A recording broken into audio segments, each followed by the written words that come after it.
I woke up this morning, and that strange bulge in my chest suddenly whispered to me and said, "Darkness, you should do another compilation video. Your fans love that junk." I yawned, got some coffee, cleaned up a little more of the black, breathing slime leaking into my office, and decided, you know what? Maybe I should get that lump looked at. So today I bring you this compilation of scary small-town stories to tide you over until my next episode, which I think is going to be about middle-of-nowhere stories. You can send those to me at darkstories.org. I'm also thinking about creating a new podcast, just for scary work stories. So if you've got a scary work story, send it to me at eeriecast.com/submit. Keep in mind, I will still do work stories on this channel too. Now, let's begin.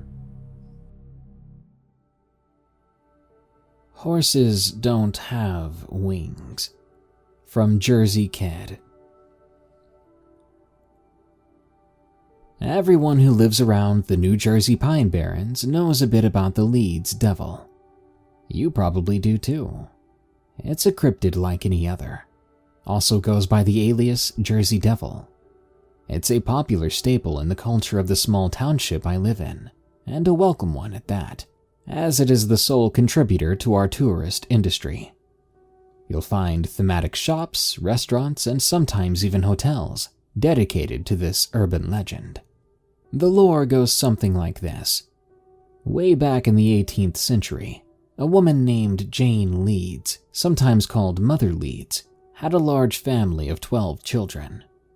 One day she found out she was pregnant for the 13th time, and out of frustration, she cursed the unborn child, declaring it would be the devil.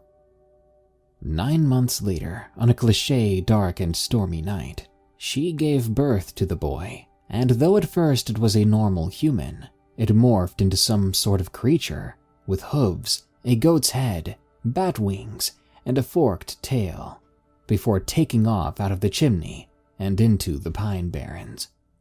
Of course, no local really believes any of it. Maybe one night your grandfather would tell a story about how he swore he saw it while locking up the farm, or something like that. Then you'd give him a laugh, say, "Sure, Grandpa," and forget about it. At least, that's how it was for me. Being introduced to the mythos so early on in my life, I developed a bored outlook over it, not believing in any part or respecting the legend. Little did I know on my 19th birthday, that was all going to change. I had been celebrating most of the day with my 2 closest friends, Tom and Marie. It was great. We hung out by a little creek, drinking and skipping rocks, enjoying each other's company.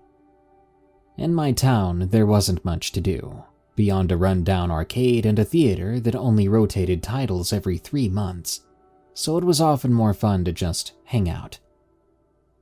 Anyway, everything was going well. We were preparing to head back soon as it was getting dark. I think I was pretending to be a mugger or something like that with Tom, using the flare gun my dad gifted me earlier that day as a prop. This goes on until we hear this rustling in the bushes on the other side of the water. Soon after, some girl pops her head out. The first thing we noticed was that she was covered in mud, like all over her face and clothes. She just sort of stares at us, and we stare back, until Marie says something. "Hey, are you okay?" The girl looks behind her quickly before she walks down the bank, hesitantly, and starts crossing over to us. As she gets close, we can make her out better. We were all in our late teens. She was probably 9 or 10 at most.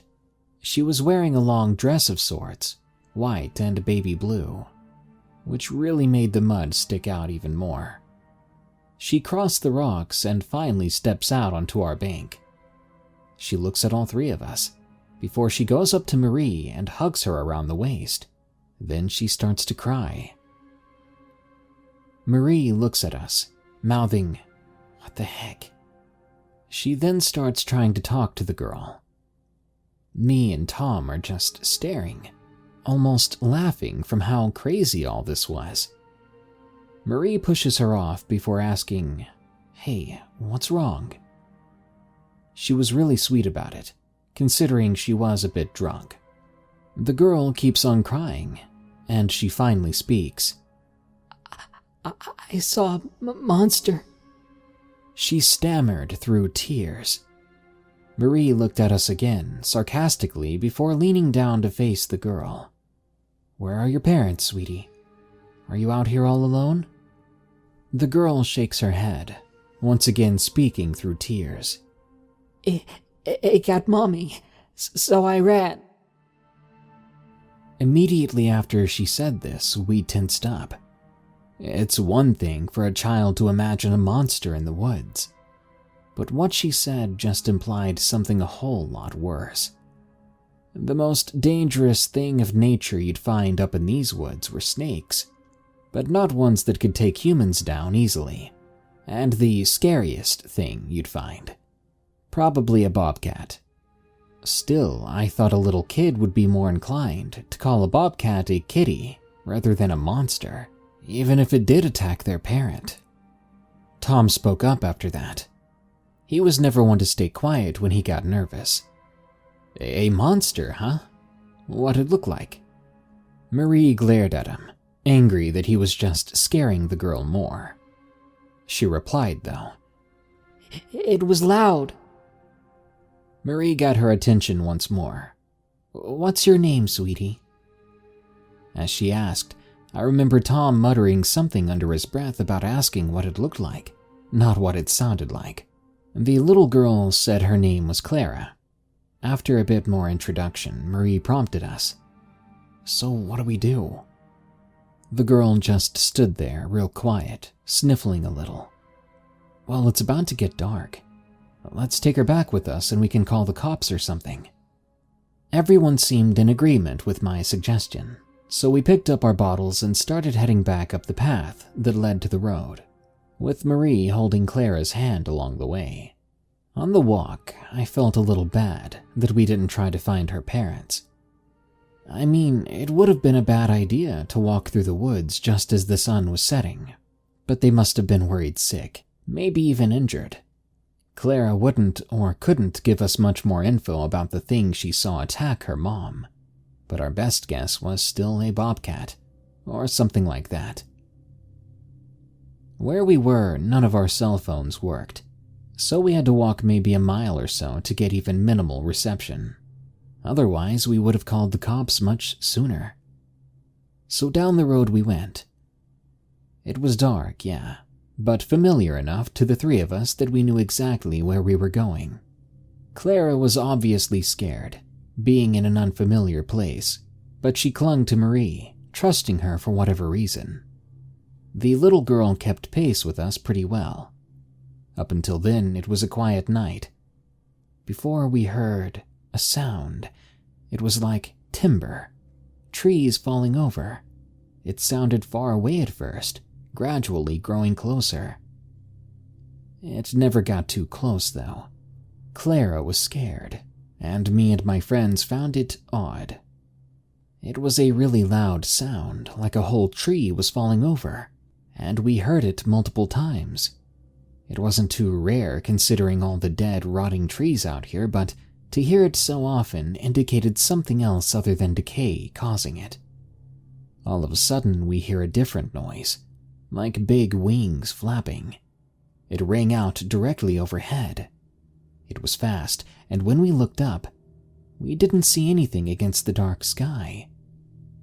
After she heard it, Clara began to freak out, saying, It's back, it's back, it's back. She kept chanting this, hypnotized by the noise. Marie tried to snap her out of it, but she just kept going off and wouldn't keep walking. So she picked her up, carrying her as we moved along. Tom was mad, though, and a little scared. What the heck was that? I don't know, I replied. Just a big bird, I guess. Well, why is she so freaked out? He points to Clara. She's a kid, Tom. Leave her alone. All the while, that little girl kept repeating, it's back, as if having a panic attack. Though she became quieter after Marie scooped her up. I remember Tom spinning around to return the argument, before he just stopped, mouth agape. He was in front of us, so the rest of us stopped too, looking at him. What is it? He kept staring over our heads before he finally raised a finger, pointing behind us. What is that? We follow his index finger, which points down the road. It's all black until maybe 200 meters away, where a retro streetlight shined down onto the pavement. Under it, we saw what appeared to be a horse. A real big but skinny horse, deep brown. We couldn't make out a mane or anything, but it sure looked like a horse. It was facing towards us, perfectly still. We all stared at it except Clara, who had her face pressed against Marie. Is that a horse? As soon as she spoke, it clicked in all three of us. The little girl saying monster, the trees being pushed over, the sound of wings. The idea came to me, and I knew the others pictured it too, as everyone became really quiet. There were no wild horses out here. Heck, I don't even think a horse would have the eyesight to see us from that distance, nor the patience to stay as still as a statue. We weren't looking at an ordinary animal. No. We were looking at the Leeds devil. Tom walked backwards a little. Guys, maybe we should pick up the pace. The terror was evident in his voice. We started to walk with him real quick as we kept our eyes on the thing. It stayed still until we cleared another 100 yards, and then it changed. This is going to sound insane, but all three of us watched as the thing stood up. It got up onto its hind legs only, as its front ones hung ahead like arms. Then it walked forward a little, still on its back legs. Each pace was heavy and deliberate. We could hear it hit the ground each time. Slowly it got faster, and so did we. I remember Marie passing the little girl to Tom as we began to run. Right away we heard the thundering hooves pick up, getting impossibly quick. And then they just stopped. We turned around once more to see the thing not running anymore, but gliding on these huge leathery wings. It was coming straight towards us. We all ducked as it narrowly zoomed over our heads. We heard another flap a few seconds later, and I knew it was turning around. It was moving so quick we couldn't really use our eyes to pinpoint it. We just followed the noise of the air being disturbed. The little girl was screaming, but the rest of us were quiet. There were only a few seconds left before whatever it was would come back down for another pass. Knowing this, I tried to take action. My heart was beating out of my chest as I slung my backpack over my shoulder. I unzipped it, rustling through the snacks and drinks to find the flare gun that I'd been playing with earlier. I could hear the huge beast flapping and gliding around us in circles. Without thinking too much, I grabbed the flare gun, shooting it up into the air, directly above us, not aiming at anything in particular. Lucky for us, my dad gave it to me already loaded. It made a big squeaky noise, and this bright red ball shot up from the gun, whizzing through the air. As it did, I heard this ungodly scream from the side of the road.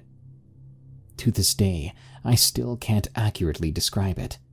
It sounded like a cow, yeah, but strained, and with its pitch lowered. After the thing screamed, we heard a few more heavy flaps as it seemed to flee before crashing through the trees. A minute later, and it was all over. The night was quiet again, and the thing was gone. We looked at each other, with Tom still clutching Clara awkwardly, like he was holding an oversized football. We jogged the rest of the way. As soon as we got in cell range, we called the police. State officers met us a few miles up, with 2 old Crown Vics. I recall them being really suspicious of us. They thought we were high off of something. When the little girl corroborated what happened to her, they relaxed a little. I think they wrote it off as some sort of wild animal attack. One of the officers took Clara with them, and that was the last we ever saw of her. I don't know what happened next. but I sure hope they found her mother. Suffice to say, me and my friends respected the legend a lot more after that. We never saw it again, up until I moved out of state. Sometimes when I tell the story to others, they insist it was a wild horse chasing us for one reason or another. All I know is that horses don't have wings.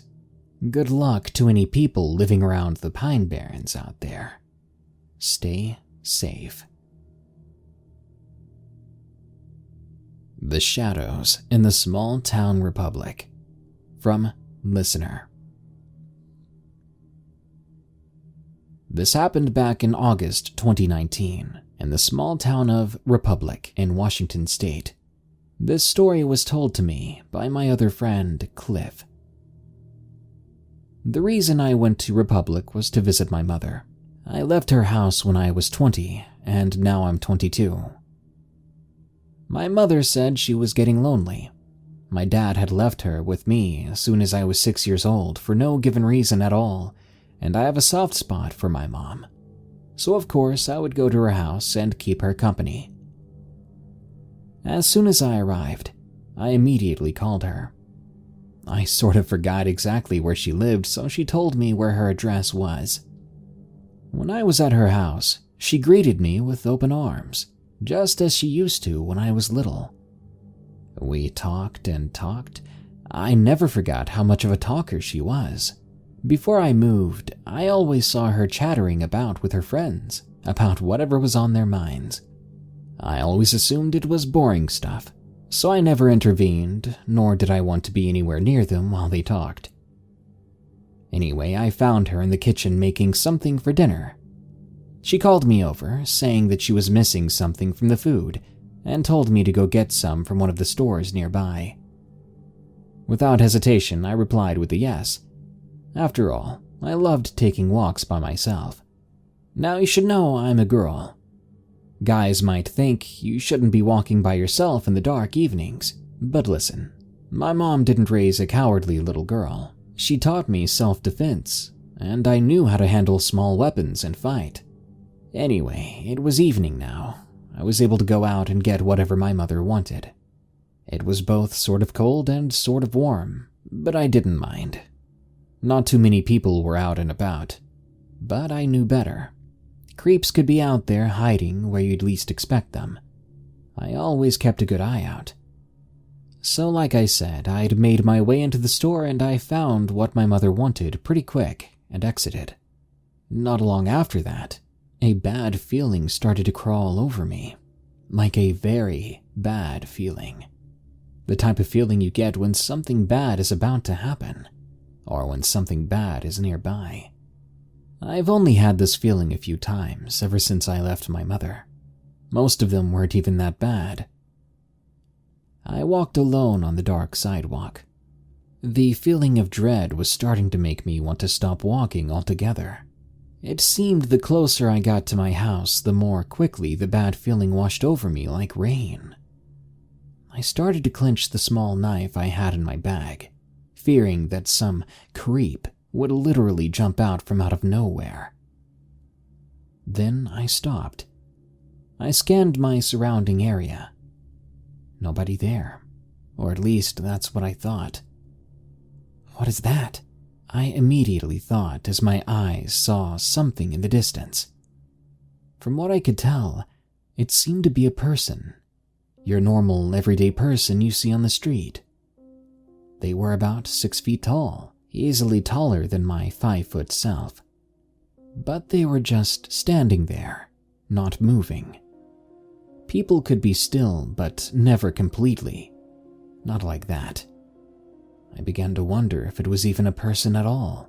Then I took out my phone and shone my light at it. The unthinkable happened. Things are supposed to be brighter when light is shown on them, right? Well, this figure was not.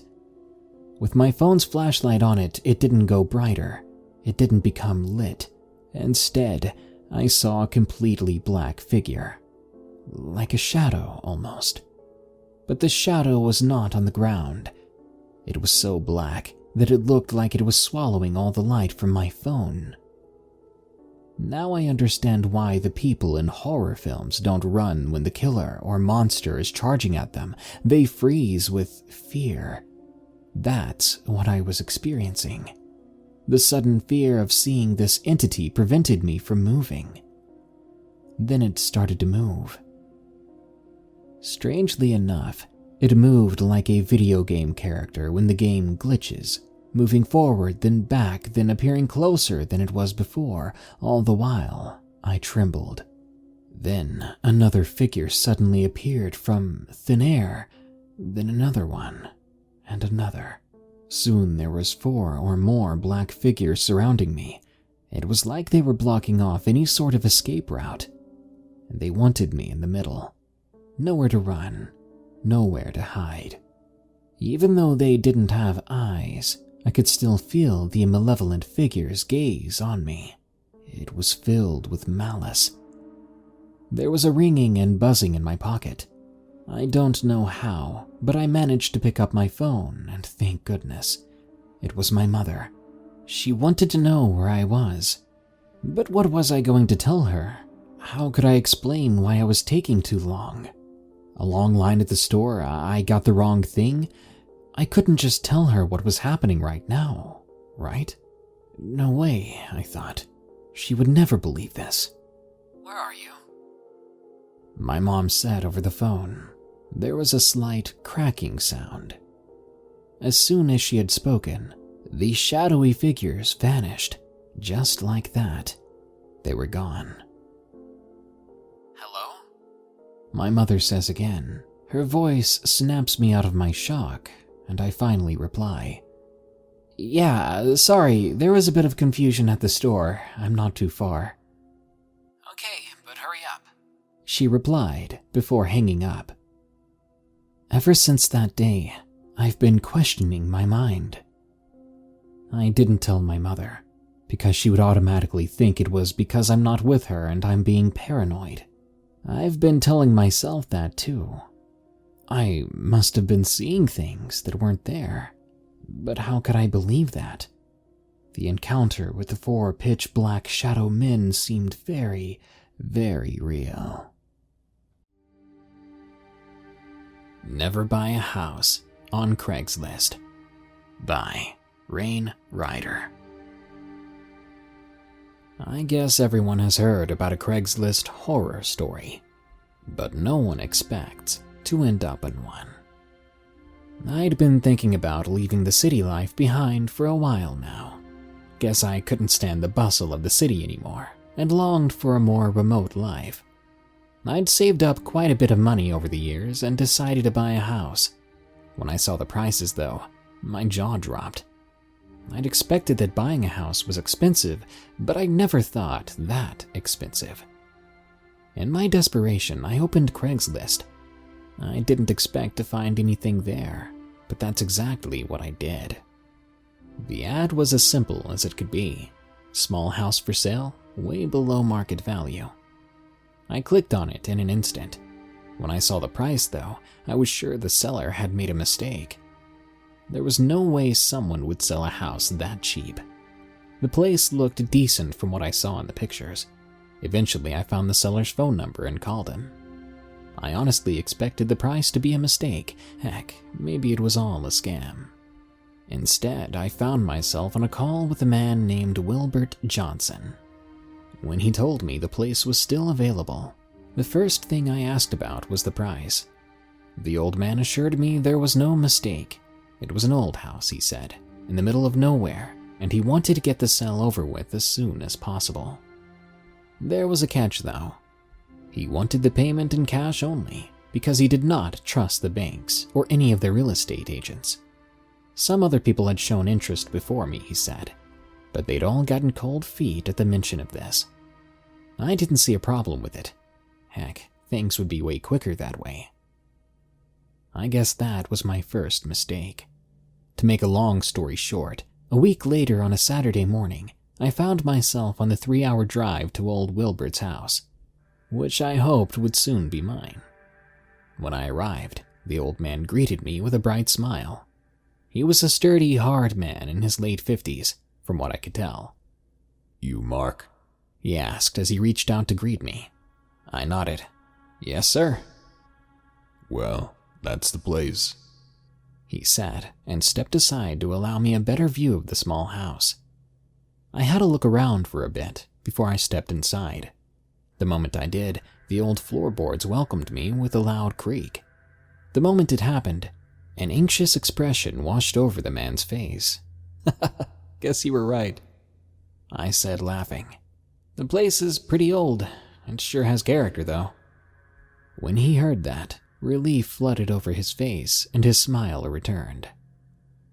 Oh, that it has. Been living here for over 30-odd years. Now then, how come you're selling it that cheap? The old man was quiet for a bit. His eyes wandered for a bit before he sighed. Tell you what, there's no reason to keep it to myself. It's because of Lisa's disappearance. Lisa? Another sigh followed. My wife, Elizabeth. Been almost 2 months now since she vanished. Walked right out that door over there and never returned. No one's seen her. No one's heard a thing. Just like that, vanished without a trace. Crap, I'm so sorry. I had no idea. Nothing to do with you. He cut me off. Did everything I could. Talked to the neighbors, then the cops. Hell, they searched half the damned county, but they found nothing. I kept searching, but by now... His voice trailed off as he shook his head. Can't keep living here. Everything reminds me of her. That painting over there, she drew it a good 20 years ago. See that tablecloth? She bought it at a flea market a couple of years back. Isn't it beautiful, Wilbert? She'd ask. Been stuck with the ugly thing ever since. Whenever I see it, I can't help but wonder where she went and what happened to her. It's just too much. Oh. He broke up, his voice trailing off. I stood there, shuffling around, not sure what to say. I was never good at those things. People things, I mean. After a few moments, I opened my mouth when I heard something. It was a small, quiet sound, like scratching. In a moment, old Wilbert stepped up to an old radio and turned it on. I stared at him as the music drowned out the sound. Sir, what are you? When he noticed my stares, he looked embarrassed and turned the radio back off again. Well, that's another reason the place is so cheap. So, what's causing it? Ghosts. I stared at him, but his expression didn't change. I opened my mouth to inquire what the heck was up with that, when he burst out laughing. God dang it. I'm pulling your leg. It's rodents. We've had a problem with the dang beasts for half a decade now. Dunno where the buggers come from, but they sure are persistent. They're digging through the dirt outside and crawl into the walls. Never been able to figure out how they do it. Might as well be a cat in there, too. Heard they sometimes crawl after mice or cat and end up getting stuck. I shrugged. Well, I plan on renovating the place anyway. Remember you telling me about that. I've got quite a bit of junk stored up. Been planning to give the place a good old once-over myself, but with Lisa going missing and all that, I never had time to do it. With that, he led me to his garage and presented me with an assortment of tools and materials. Tell you what, I'll add it all to the house for free. God knows I can't take it with me anyway, and I sure as heck won't need it anymore. Take it as an apology for not telling you about the rodents beforehand. I thanked the old man wholeheartedly. Looking at the amount of stuff here, I might as well be looking at $100,000. Heck, maybe even more. We talked more while the old man led me through the house. Here and there he stopped me and told me what sort of renovations he had planned and gave me detailed advice. Start with the second floor. Use this or that material. Do this that way, and so on. It sounded like solid advice, and I could tell the old man knew what he was talking about. Once the tour was over, we took on the sale, and I arranged to be back in a few days to finalize everything. The old man, in turn, told me he'd put together a little write-up of all the renovation advice. Once I was back, I handed him the money. He sighed again. Guess there's one last thing I gotta tell you. This place, well, it's got a history. I looked up. First the rodents, and now what? It's probably all nonsense. He started shaking his head. But Lisa always talked about that stuff. She said back in the day, when folks still owned slaves, there had been a lynching out here. Never gave much of a ding about her old tales, but... This time I couldn't help but laugh.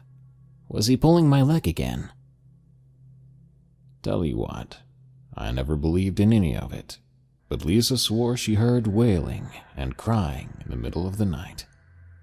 To be honest, I think it's just those dang kids down by the creek. What kids? There's this old shack down by the creek, not too far from here. Some local kids, teenagers mostly, hang out there, getting drunk and causing all kinds of trouble during the night. Well, it doesn't sound like anything I can't handle. It was a few minutes later that we shook on the deal.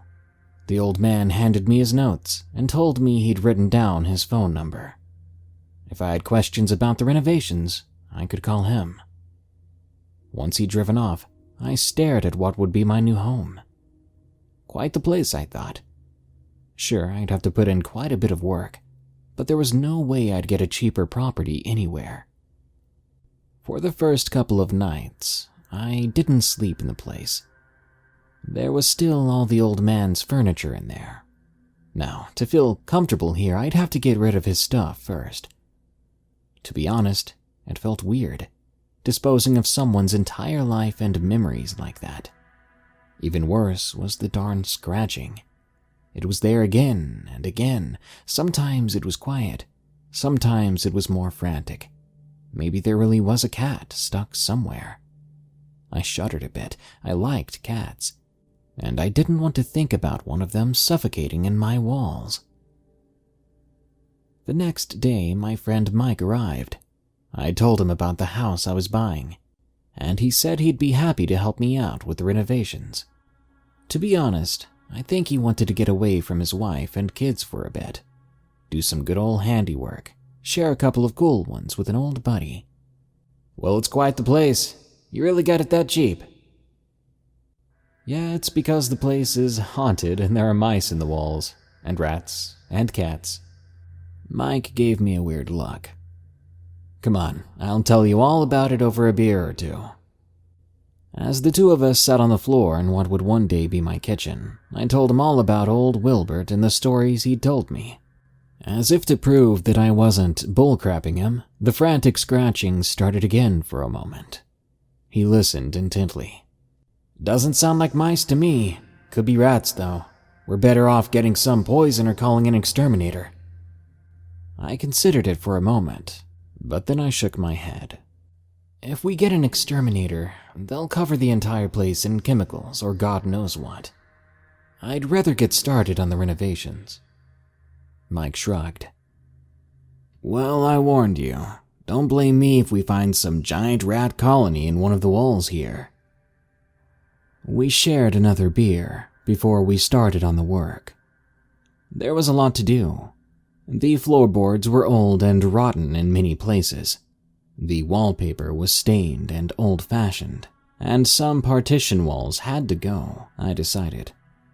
Either way, we had a busy few days ahead of us. Heck, maybe even a week.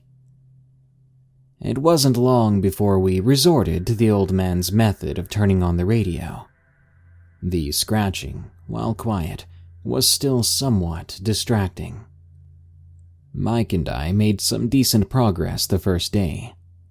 At first, he wanted to get himself a hotel room in the nearby town, but after a bit of back and forth, he agreed to stay. We spent the evenings talking about old stories from high school and college, and often Mike would tell me about his wife and kids. As much as he told me he was happy to have some time away, I could tell he missed them already. During our third night at the place, he woke me up in the middle of the night.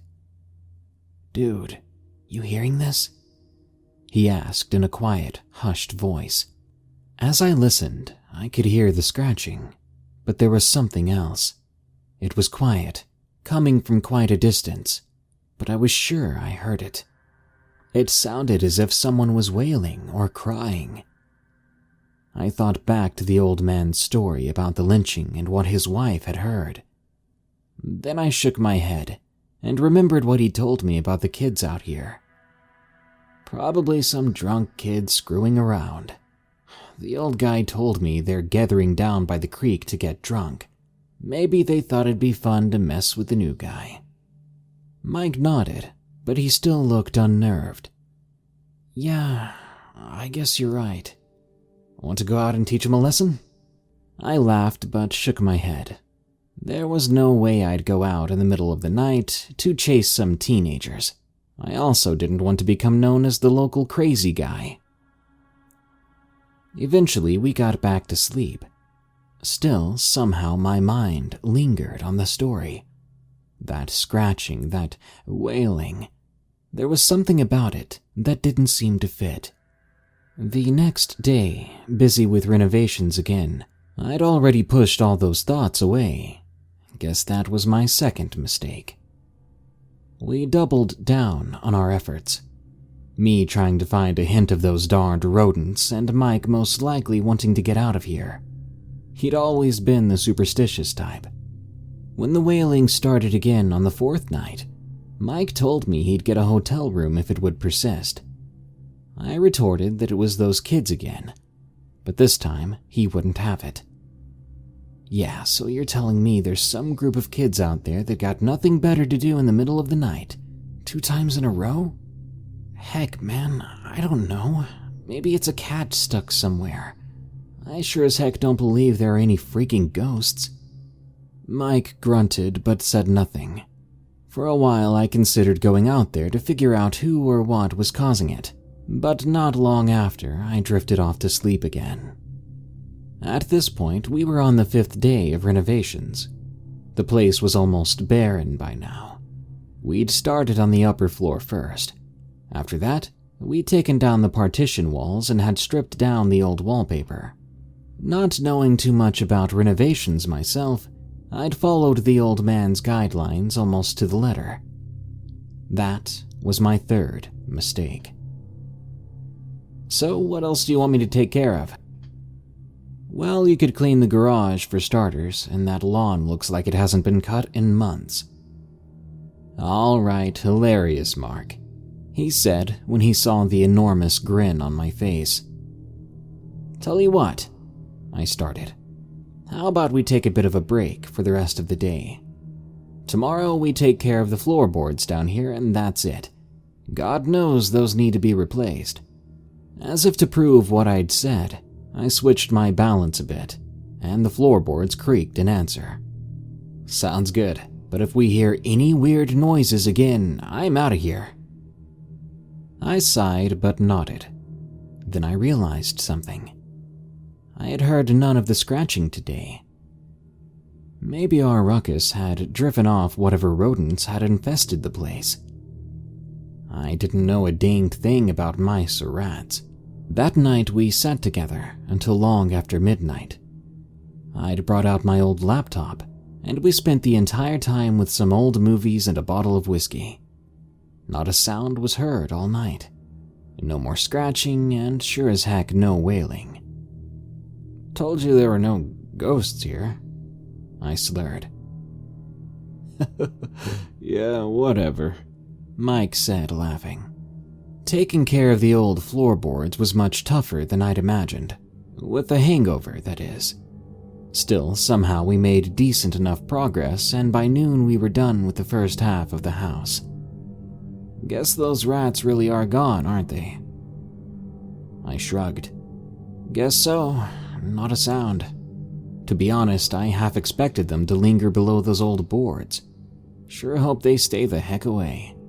We continued joking around and having a good time. It all changed when we found the basement. As we removed the floorboards in the old man's storage room, we stumbled upon an old hatch. Once our initial surprise was over, we pried it open, revealing a staircase.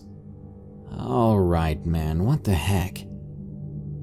The basement, I guess, I said, matter-of-factly. Yeah, I ain't blind, but why the heck is it hidden like that? Things still hadn't clicked. Who knows? Maybe he just didn't use it. Heck, maybe it was infested by rodents, so he sealed it off. Yeah, or it's his secret serial killer basement. Dude, not funny, I cursed. All right. You want to check it out? As I looked down the dark stairs that led somewhere below, a feeling of apprehension washed over me. I didn't feel so sure about my words anymore. Finally, I nodded. We each got a hold of a flashlight and started our descent. There was no light down there, and for a moment I half expected the old hatch to be thrown shut by no other than old Wilbert himself. Crap, man, this is creepy, I mumbled. Will you stop? I don't like this any more than you do. Once we'd made it down the stairs, we found ourselves in a small, damp room. It was empty. Small, isn't it? Sure is, I said. The entire basement was no bigger than one of the rooms above. Wasn't a basement usually the same size as the house? At least there are no rats, I said. Yeah, but this wall here's kinda weird. What do you mean? Well, he started.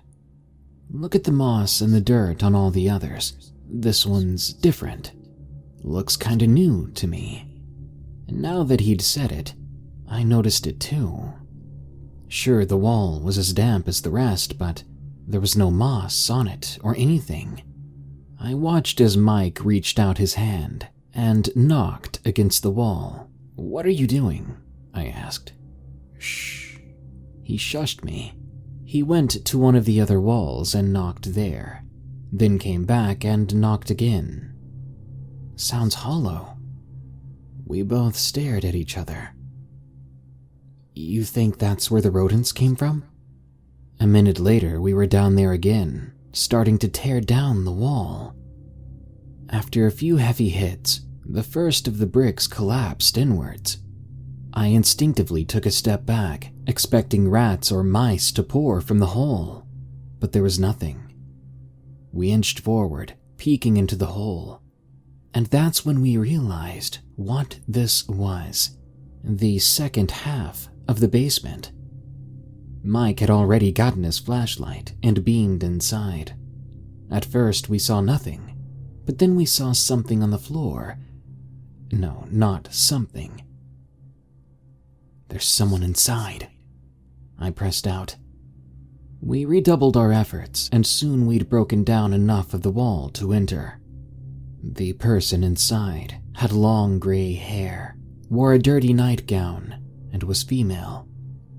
The old woman's face was frozen into a mask of perpetual terror, and she was without a doubt dead.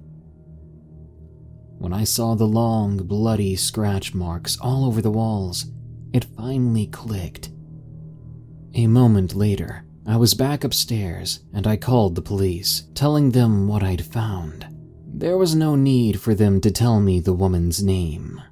The moment I'd understood what was going on here, I knew who she was. She was Elizabeth Johnson, the old man's wife.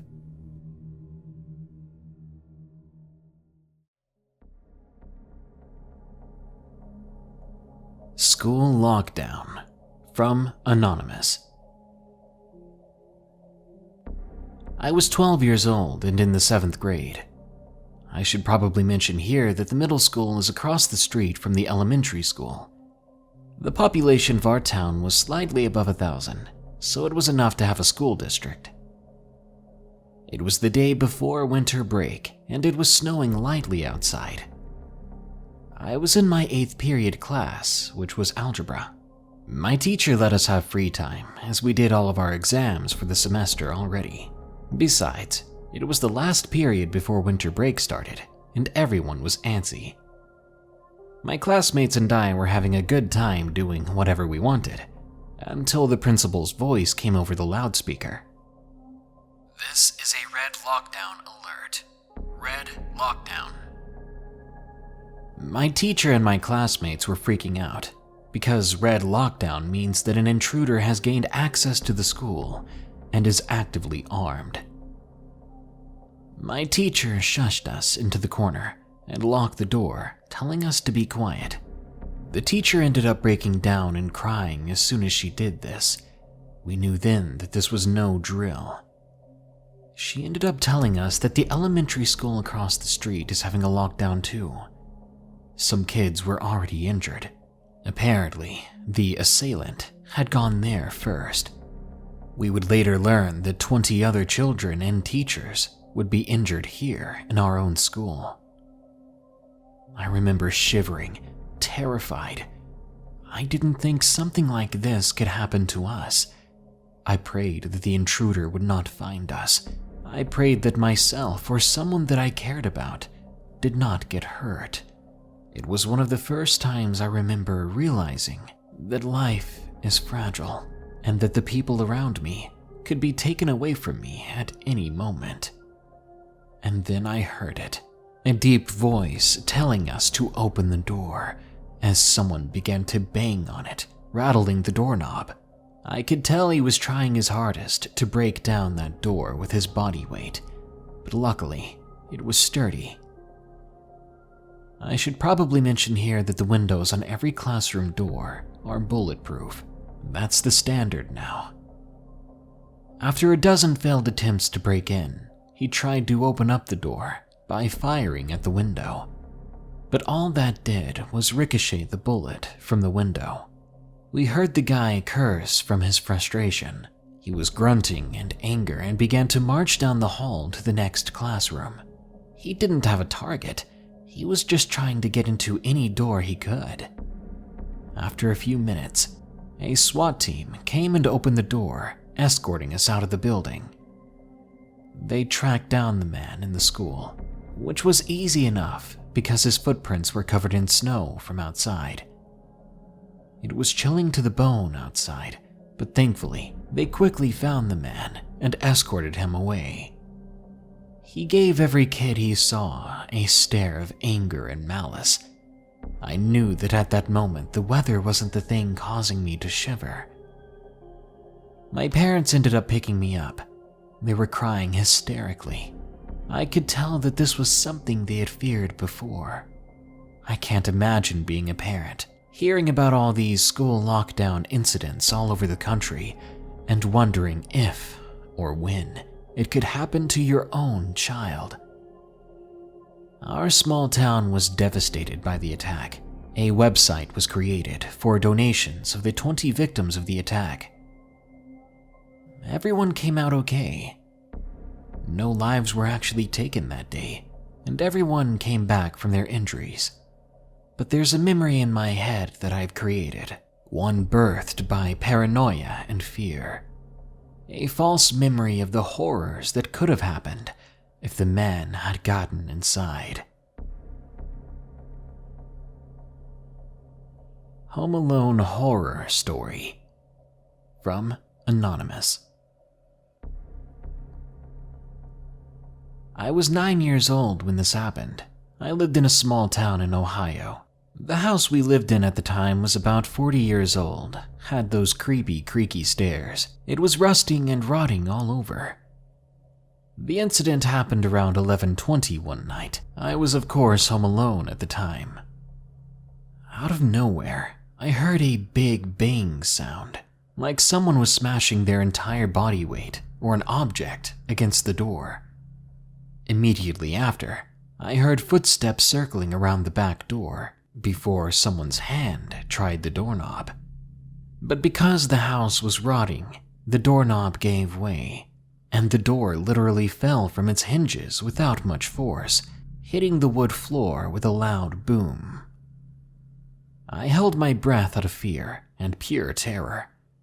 My 9-year-old self imagined what the intruder was going to do to me. Was he going to hurt me? Take me away from my family? I could even picture the incident on the news tomorrow, a headline like, "Young boy taken, presumed dead." Maybe I was being overdramatic, but again, I was only 9 at the time. Soon after, I began to hear drawers, cabinets, and doors being thrown open, stuff being moved around, some of it being taken. That's when I quickly remembered that my bedroom door did not have a lock on it, and I did not have any weapons to defend myself. Plus, I was too young for a cell phone, so the only phone was downstairs. All I could do was hope and pray that the intruder did not find me. I began to hear some heavy footsteps making their way upstairs. The intruder then placed their hand on my doorknob. The door began to creak open. A silhouette began to form in my doorway. A moment before I could make out who it was, what they looked like, I began to hear screaming outside, multiple voices, as well as sirens. I cowered in the corner. I heard heavy, frantic footsteps running back downstairs and outside. Adults continued to shout until I heard my name amongst the shouting. I was carried outside by a police officer. There, I saw the neighborhood and my family waiting for me. It was only by chance that when this man broke into the house, a neighbor saw him and immediately called the police. Just think about that. If that neighbor hadn't been looking towards my house at the right time, I could be dead. That was definitely my creepiest experience. Hadley Jack from Howard. There's a couple of stories I'd like to share about the small town I grew up in, which have really been playing on my mind recently. To give you some background, I still live in the town. I'm actually a solicitor and a town councilor, so I can't mention it to any of my associates, but everyone who lives in my town knows there's something going on. Call me Howard. The town in question is Hadley in England. Hadley is an ancient settlement with a long and distinguished history, but also some dark, dark days. Many tourists visit the quaint medieval shops or Gothic church. You can also take a walk up the Gallows Hill, where the old town gallows used to stand. It's the principal location for this tale. In the early 1700s, the town hangman was a strange individual named Jack Partridge. He was strange-looking with gangly limbs and beady eyes. He had been the butt of many jokes when he grew up, but was much feared once he took up the job as hangman. It was said that he'd always wanted the job, practicing knots, and eventually persuaded the previous hangman to take him on as an apprentice. When the previous hangman killed himself on his very own gallows, Jack was elevated to a position of hangman himself at the tender age of 16, making him the youngest hangman in all of England. In light of what you're about to hear, you may be wondering whether the old hangman's passing was his own demise, or whether someone had a hand in it. Well, everything was fine in that sleepy town for some years, and from time to time when a local criminal was found guilty for a heinous crime, it was always remarked upon how proficiently Jack Partridge undertook his services.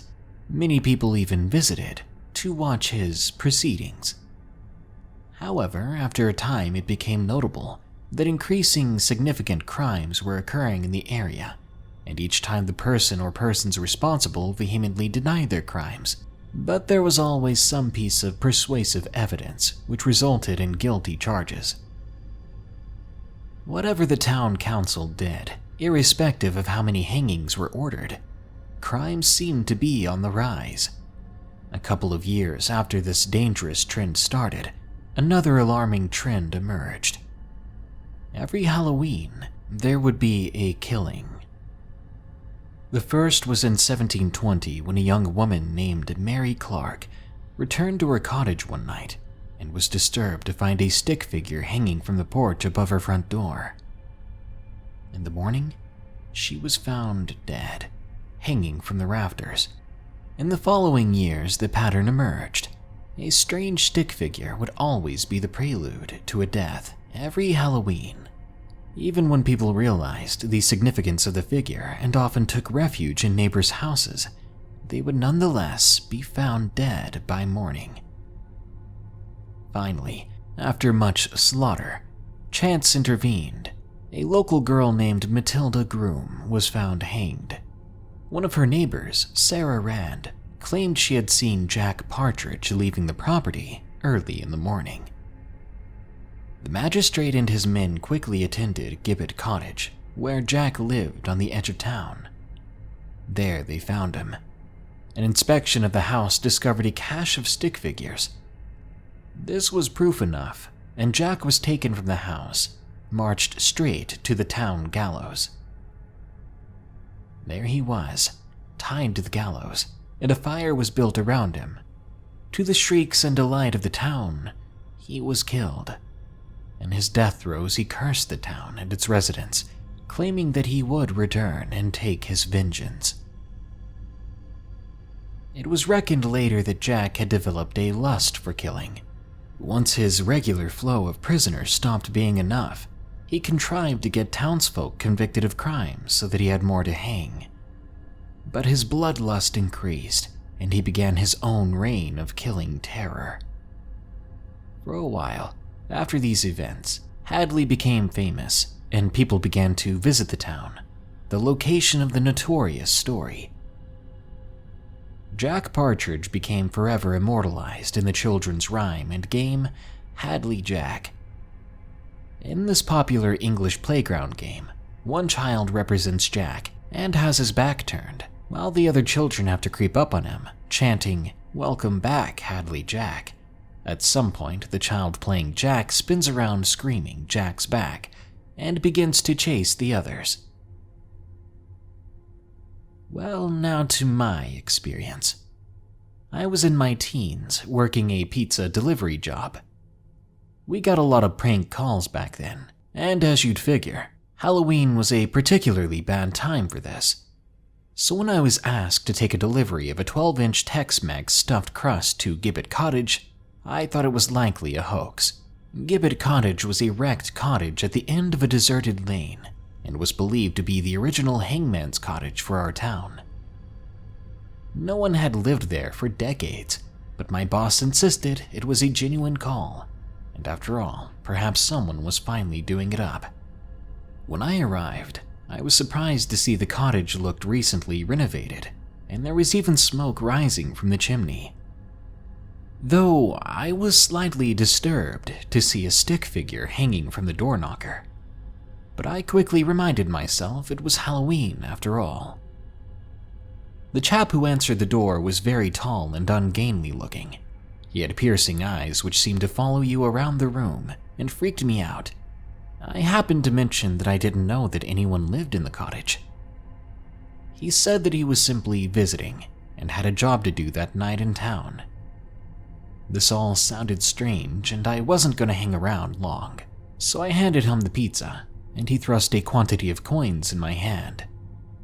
Like I said, I was in a hurry to get away, so I simply thanked him, didn't even bother to count and check the money. When I got back, my boss was furious. All the coins turned out to be extremely old and not even proper currency. The following day, when I told a friend about it all, he said that we should go check out the house, so we drove back in daylight. I was amazed to see the cottage all tumbled down like before, with no roof and no sign of life at all. The following shift at Pizza Hut, I handed in my notice. Besides looking for bigger and better things, delivery was just too much of a creepy, unpredictable mess. But I have a second experience. A couple of years ago, I was walking home on Halloween. I'd been to a town council meeting, which had gotten quite rowdy, and the beer had been flowing. I was pretty desperate to use the bathroom at one point, so I went into a wooded area and did my business.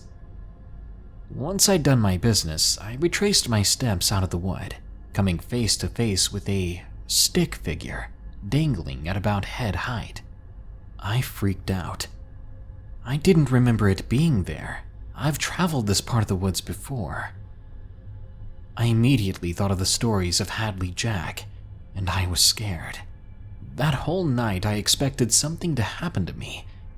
I was afraid that I wouldn't see daylight.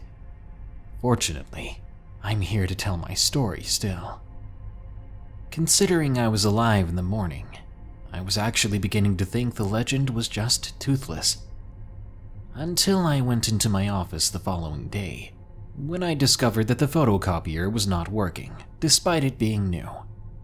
I laughed and thought, if anything, Hadley Jack was finding new ways to take out his revenge.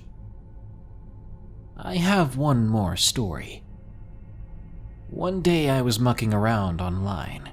I came across a family tree website and decided to research my family. Anyone out there who's done the same thing usually winds up discovering their family's pretty dull.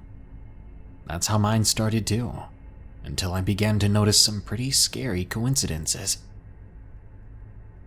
The first thing I noticed that I was related to Sarah Rand. You may recall she was the person who implicated Jack Partridge. The next thing I noticed was that Sarah Rand died the following year. The date of her death was the 31st of October of 1736. In fact, I began to see that an alarming number of my family died on October 31st. Now, I don't believe in legends, but every time I wake up on November 1st these days, I think to myself, well, I've made it through another year. Mothman in Ohio, from Zachariah.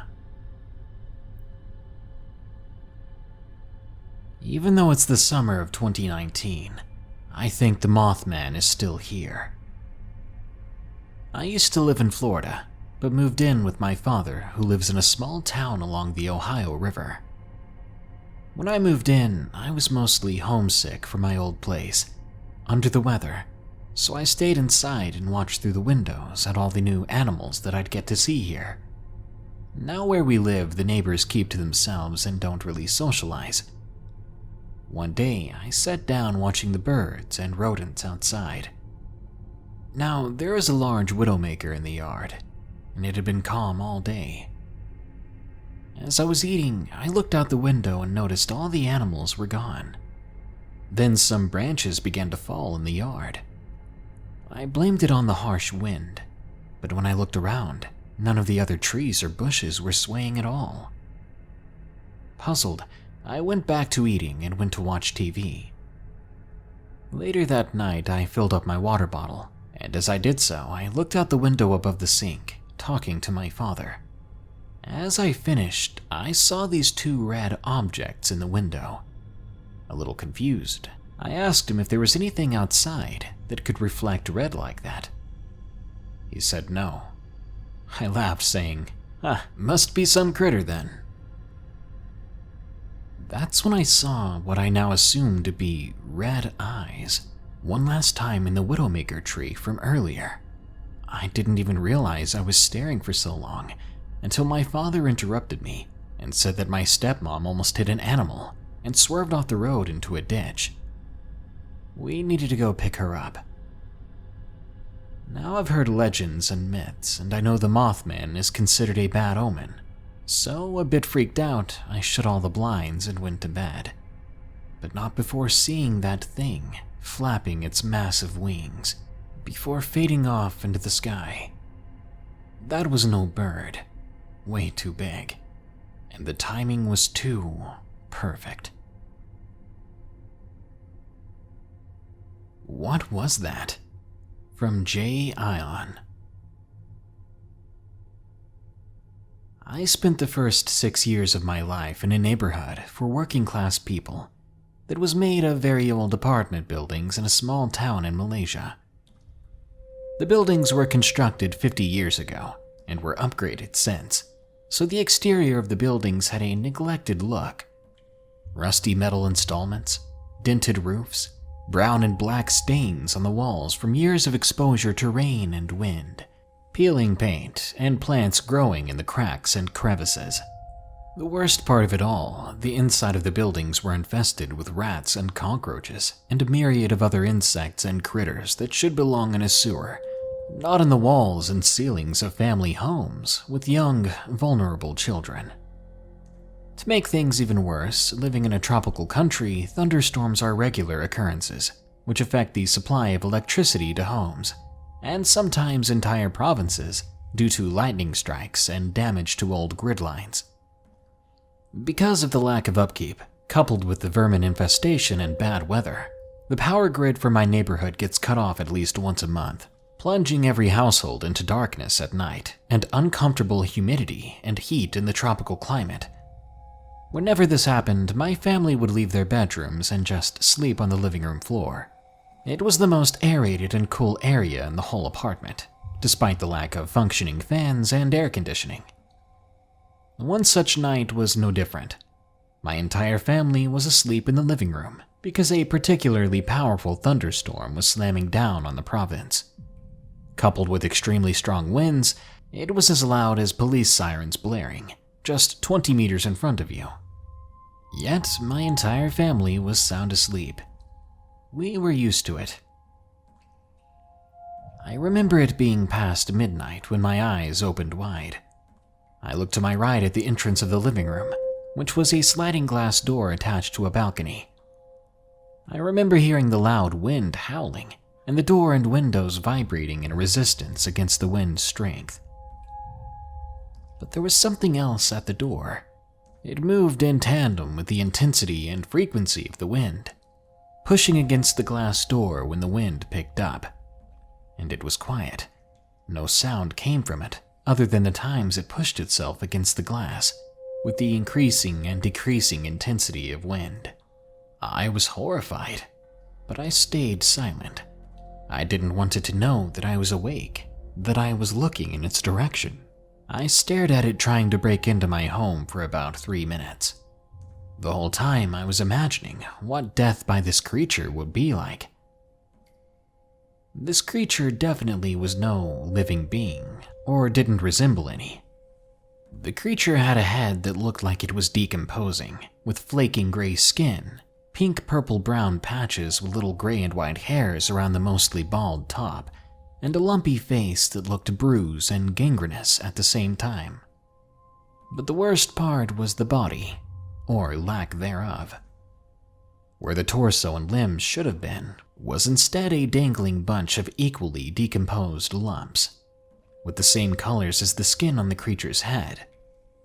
What I supposed are its entrails had less mobility than the head, but the entrails did slam very hard against the glass door when the creature rammed its head out of frustration and desperation after trying in vain to get into the living room for several minutes. Surprisingly, my family did not wake up, despite the loud sound the creature was making, trying to break the door. As the winds died down, it gave up slamming itself against the door. Instead, it stayed silent and still while looking into the living room. That's when I realized it was basically floating. There was nothing beneath the dangling lumps and nothing above its head. Somehow, I fell asleep after this realization, or maybe I fell unconscious from fright. In the morning, my parents woke me up for breakfast. I told them not to open the living room door in a panic because there was a monster trying to get into the house, and that's when I turned my head and looked at the glass door in absolute horror, as it was already wide open. But the sun was up. It was a bright and beautiful morning, and I could hear birds chirping with a gentle breeze sweeping leaves away in the background. My parents smiled at me, said that it was just a bad dream, and that I have an overactive imagination. I didn't argue with them because I believed everything my parents said to me when I was little. Almost a decade later, after my family moved to a much better neighborhood, I was allowed to use a computer. I eventually found articles written about indigenous mythical creatures and folklore in Southeast Asia. Apparently, the creature I saw matched a penangal, which means literally the remover in my native Malay language. It's a creature born out of a black magic practitioner who has to remove her head and organs from her body to go hunting for fresh blood at night. Before daybreak, the penangal has to reattach its head and organs with its body, or it will perish from the slightest exposure to sunlight, as it is considered an affront to God due to its unnatural form, and to prevent damage to its organs. Based on what I've read on this creature, it's always female, and its long hair, glowing red eyes, fangs, and blood dripping from its dangling organs give it away. Yet the creature I saw trying to get into my family's living room did not match all of those features. Besides the floating head and entrails, it was different in the other aspects, such as the lack of discernible eyes or mouth, and the fact that the creature I saw looked more like a balding male, and its supposed organs looked like 5-year-old air-dried meat. So was the penangal that tried to enter my home an exception to the rule for the Malay undead? Or was that an entirely different creature? Results of Bad Behavior, from Edgar A. This story is true as much as my memory allows. Some of the details may not be exact. This happened to me back in the early 80s, when I was around 21 or 22 years old. I worked at an oilfield construction company here in my hometown, which is in West Texas, a small town of 10,000 people. I won't give all the specifics. I want to protect my friend's anonymity. I worked with a guy we'll call Kevin, and we became good friends. I had a bad habit in those days of drinking way too much, but I've tried to change my ways because of what happened to me back then. We would work all day and then go home, Kevin to his house and me to mine. I would get cleaned up and then usually go get some booze, a bottle and a case of beer.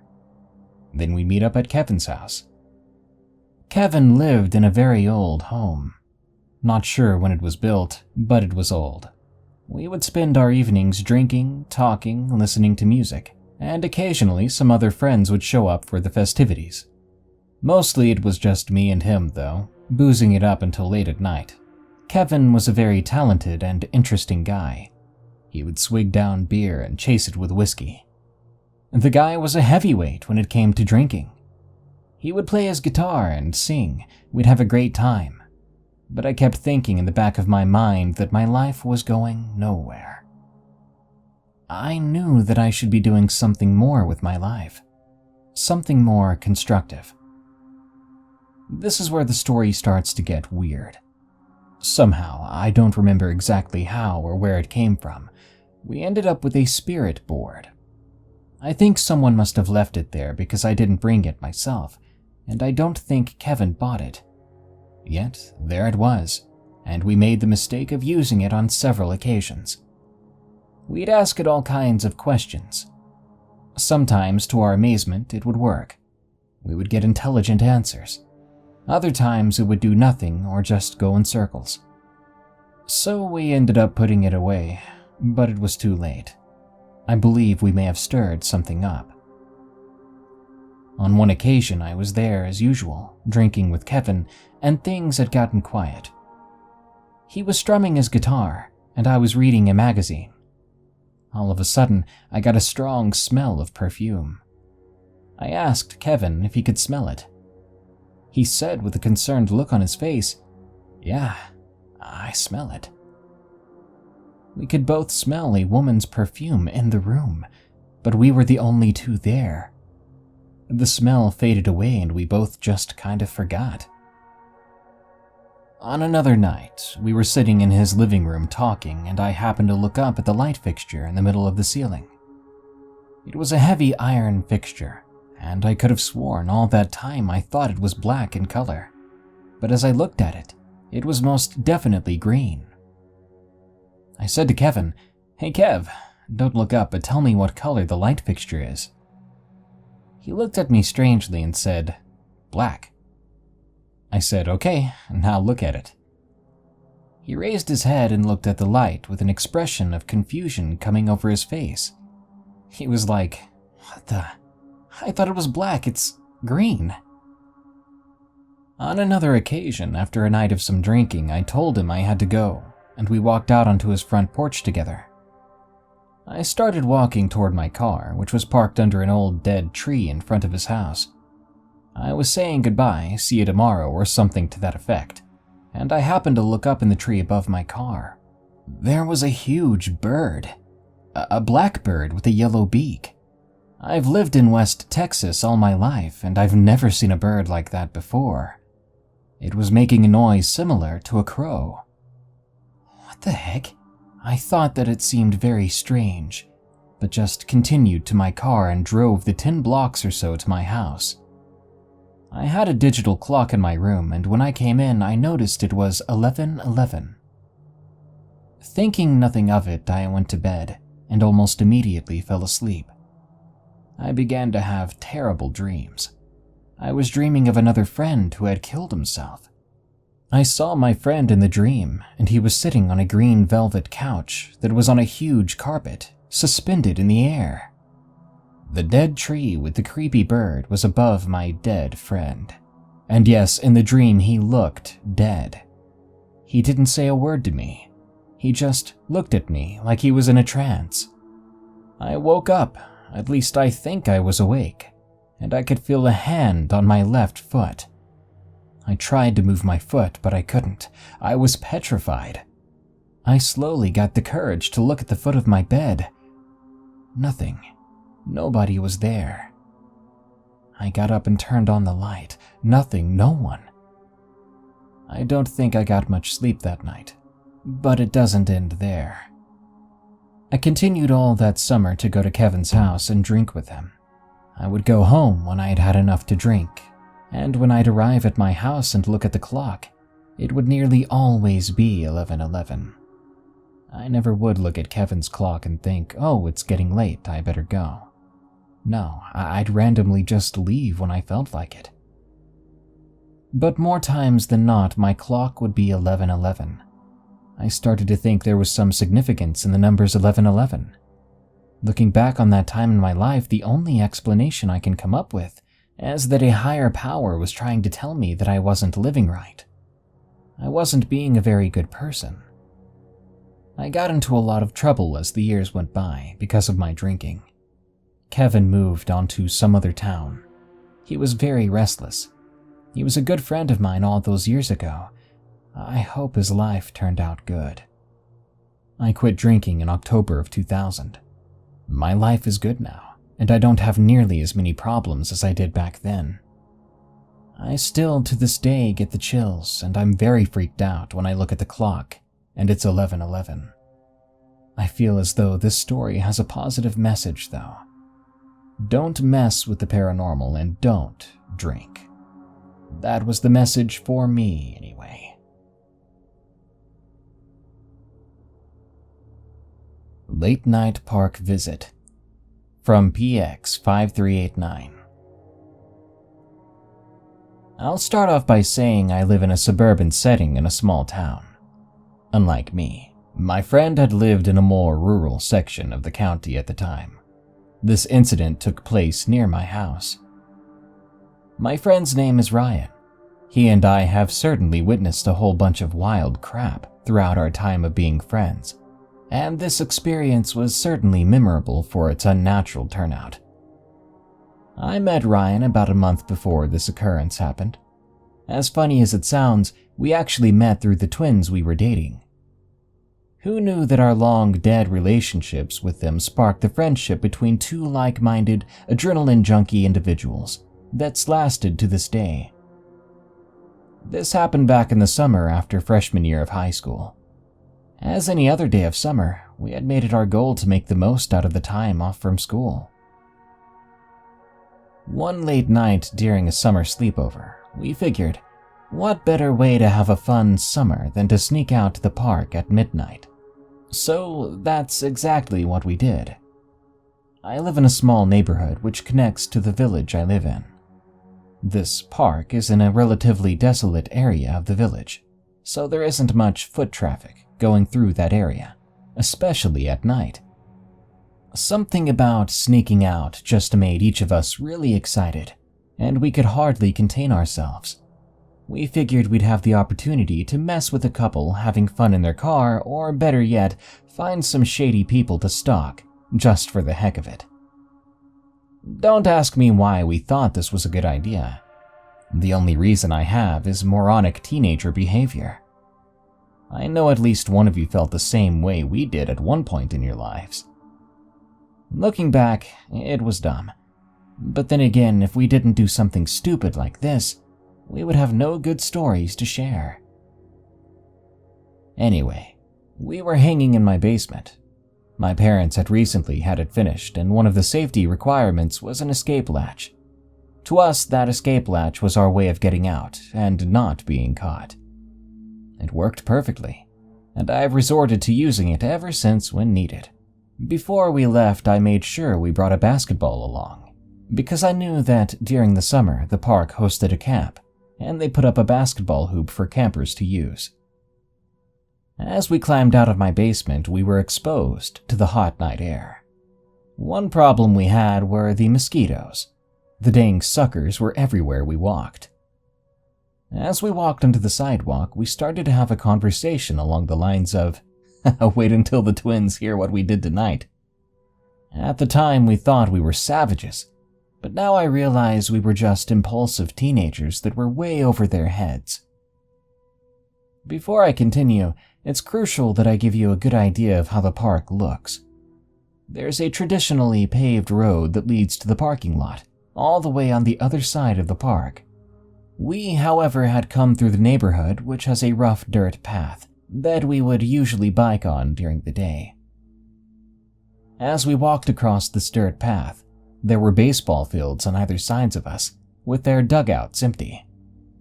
We continued to walk, wary of our surroundings, until we made our way to the dimly lit pavilion. Next to the pavilion was one area with playground equipment.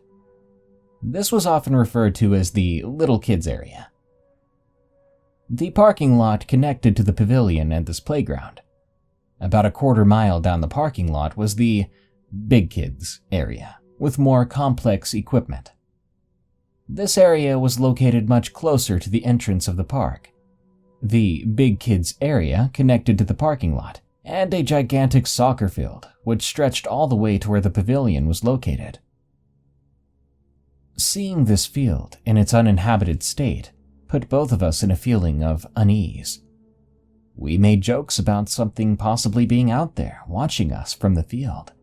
Obviously, they were just jokes, though. We had actually not seen anything. But saying we did scared the heck out of each of us, nonetheless. For now, we were just sitting in the pavilion, listening to music and talking about future plans with our girls. Those were certainly some nostalgic times. I couldn't help but look back towards the field every so often, just out of paranoia that someone or something might be out there. Nothing ever showed. After about an hour of just chilling, we figured we would make our way down to the basketball court. To be as descriptive as possible, we made our way across the main parking lot area down to where the big kid area of the park was. Instead of going straight, which would lead to the exit of the park, we made a right to the parking lot, which exposed a whole other area of unused parking spaces. This extended about a half mile down.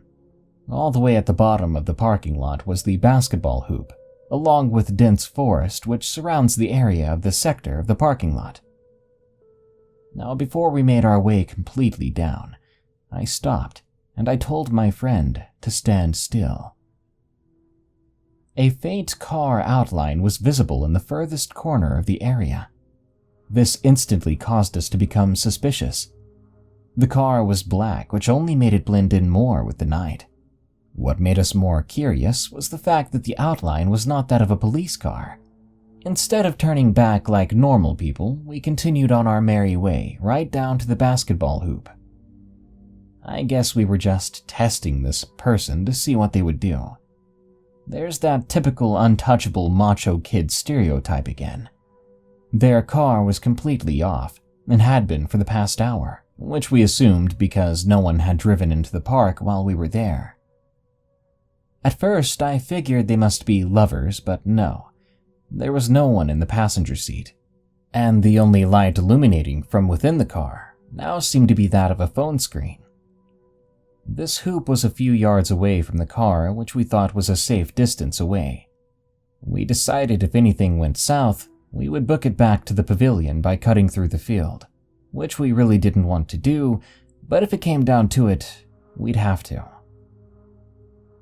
We started to play some basketball for a few minutes, but as time went by, we only became more unsettled. The fact that this person was sitting in their car unbothered by us made us each on edge. Instead of shooting around, we had begun to occasionally dribble the ball, while just staring at the car in our peripheral vision. During an interval of my friend dribbling the ball, I could swear I heard the evermost slight crack of the car driver's side door opening. I told my friend to quit it, and we each stared at the car waiting for something to happen. We were silent. A few moments passed, and at this point nothing happened. Now sort of teed off that this guy was ruining our time, I yelled some profanities his way, and foolishly threatened to call the police, which I was quite sure he heard. Right after I finished, the car engine came to life, and the car began to violently back out of the spot it was parked in. It was truly disturbing how a night so silent had turned into an episode of screeching tires and burning rubber. As soon as this guy began to back out, that's when me and my friend booked it. We ran up the little hill that led to the field and hopped the fence. Screw whatever imaginary cryptid could be stalking us in the field. Right now, the main priority was to get away from this lunatic in their car. As we made our way through the field, we saw the car driving full speed right out of the parking lot and out of the park. We were left in the confusion, not even knowing what to think. So many questions had been running through my mind. Had that guy just tried to run us over? Why had he been in such a hurry to leave? What if we hadn't run to the soccer field in time? What if I hadn't noticed him open the door ever so slightly? All these questions have remained unanswered to this day. I'm getting ahead of myself, though. This wasn't even the most freakish part of the night. That is yet to come. As we had made our way back to the pavilion, we sat down on one of the benches and sat in complete silence for a few minutes, contemplating what just happened. After just sitting there for a few minutes, we started to just talk again, watching the entrance to the park, just in case anyone drove in. We sat there for a decent amount of time until Ryan suddenly whispered to me, "Dude, check it. Is that someone on the swings?" My stomach sank. On the other side of the park where the big kid area was, we saw a dark figure. We watched closely as the silhouette went up and down. We fell silent, studying what was right in front of us. What really spooked me was the distant yet familiar sound of that rusty chain swinging slowly back and forth. I got goosebumps as I picked up on the sound. How could someone have gotten there without us noticing, especially if they had not come through the neighborhood entrance or road entrance? This wasn't one of those cliches where as soon as you notice the thing, it stops doing whatever it's doing and looks you dead in the eye and comes towards you. No. Instead, my friend decided to yell out to them. That's right. He literally said, "Hey, you want to play some basketball?" Whoever we were looking at stopped swinging and looked in our general direction. I was on the verge of punching Ryan so hard in the mouth for what he just said. I told him, "Dude, what the heck? What if he runs towards us?" He simply replied, "Don't worry, bro. He's outnumbered, and we have pocket knives." As I recall that line now, I cringe so hard, fully understanding what clowns we were. It's honestly comical to a certain degree when you take out the potentially life-threatening dude that was only a sprinting distance away from us. But no, that figure didn't advance towards us. They didn't make a sound. All they did was get up off the swing and head into the small bathroom facility that was located right next to the park area. They were hooded, and we only saw the back of them as they went in. Judging by stature, this person looked tall and lanky. Me and my friend were officially freaked out, but we stood there in anticipation for a few minutes just waiting. 10 minutes passed, and we had been staring right at the door the person had entered, waiting for the door to open again. A few minutes after that, the door swung open. The same individual came out, but they faced us this time. We were able to distinguish their face. Their eyes were enormous, and their hair was a wild mess across their face and beneath their hood. At first, I was confused and thought we were looking at a complete freak. I was so disturbed. I looked down at the mouth, and it was twisted in this horrific, static grimace. That's when I realized it must have been a mask. Thinking about it now, it reminded me very much of that Momo character that was hyped up a few years back. They gave a quick wave in our direction and motioned us to follow. It was a quick glance I got because as soon as this person came out of the bathroom, they swung to their side and walked towards the end of the parking lot, where the basketball hoop was. To give a better image of this parking lot, it was forked into two areas. If you were coming from the park road entrance, you could either go straight towards the pavilion or take a left and go down into the bigger parking lot which extended to where the basketball hoop was, closely followed by the tree line. My friend and I stood and watched as this figure continued their way, not looking back at us. We weren't sure of what to do. We just sat there, stunned. Suddenly, out of nowhere, the figure had broken into a full-on sprint heading right into the woods. That's when we noticed the headlight beams appearing at the entrance of the park. We saw the grill and realized it was a police officer. He continued driving towards us. As opposed to most people, we were actually relieved to see him come our way. He got out of his car and in a stern voice asked us what we were doing out at this hour. We replied, just hanging out. The officer told us it would be best if we went home, that if he catches us here again at this time, he would escort us home himself. He was stern yet considerate, and we appreciated that. After he said this, I asked if he had seen that person running into the woods on his way into the park. He replied no, and asked us if we were under the influence, clearly skeptical. We quickly said no and asked if there were any security cameras in the park. He said, "Yeah, that's how I knew you were here." Then it hit me there were other security cameras that had been scattered throughout the park. I asked if any of them were recording, to which he responded, "Only one that's working right now is the one located in the pavilion." This disappointed us greatly and left us with a feeling of dread. He asked us a few more questions, then sent us on our way, making sure we left the park. Once we'd gotten back to my house, we had snuck back in through the basement escape hatch. We discussed what happened, both of us shaken. The following day, we walked back to the park at noon, when there were other people around. We went over to the bathroom that had been used by that person the other night.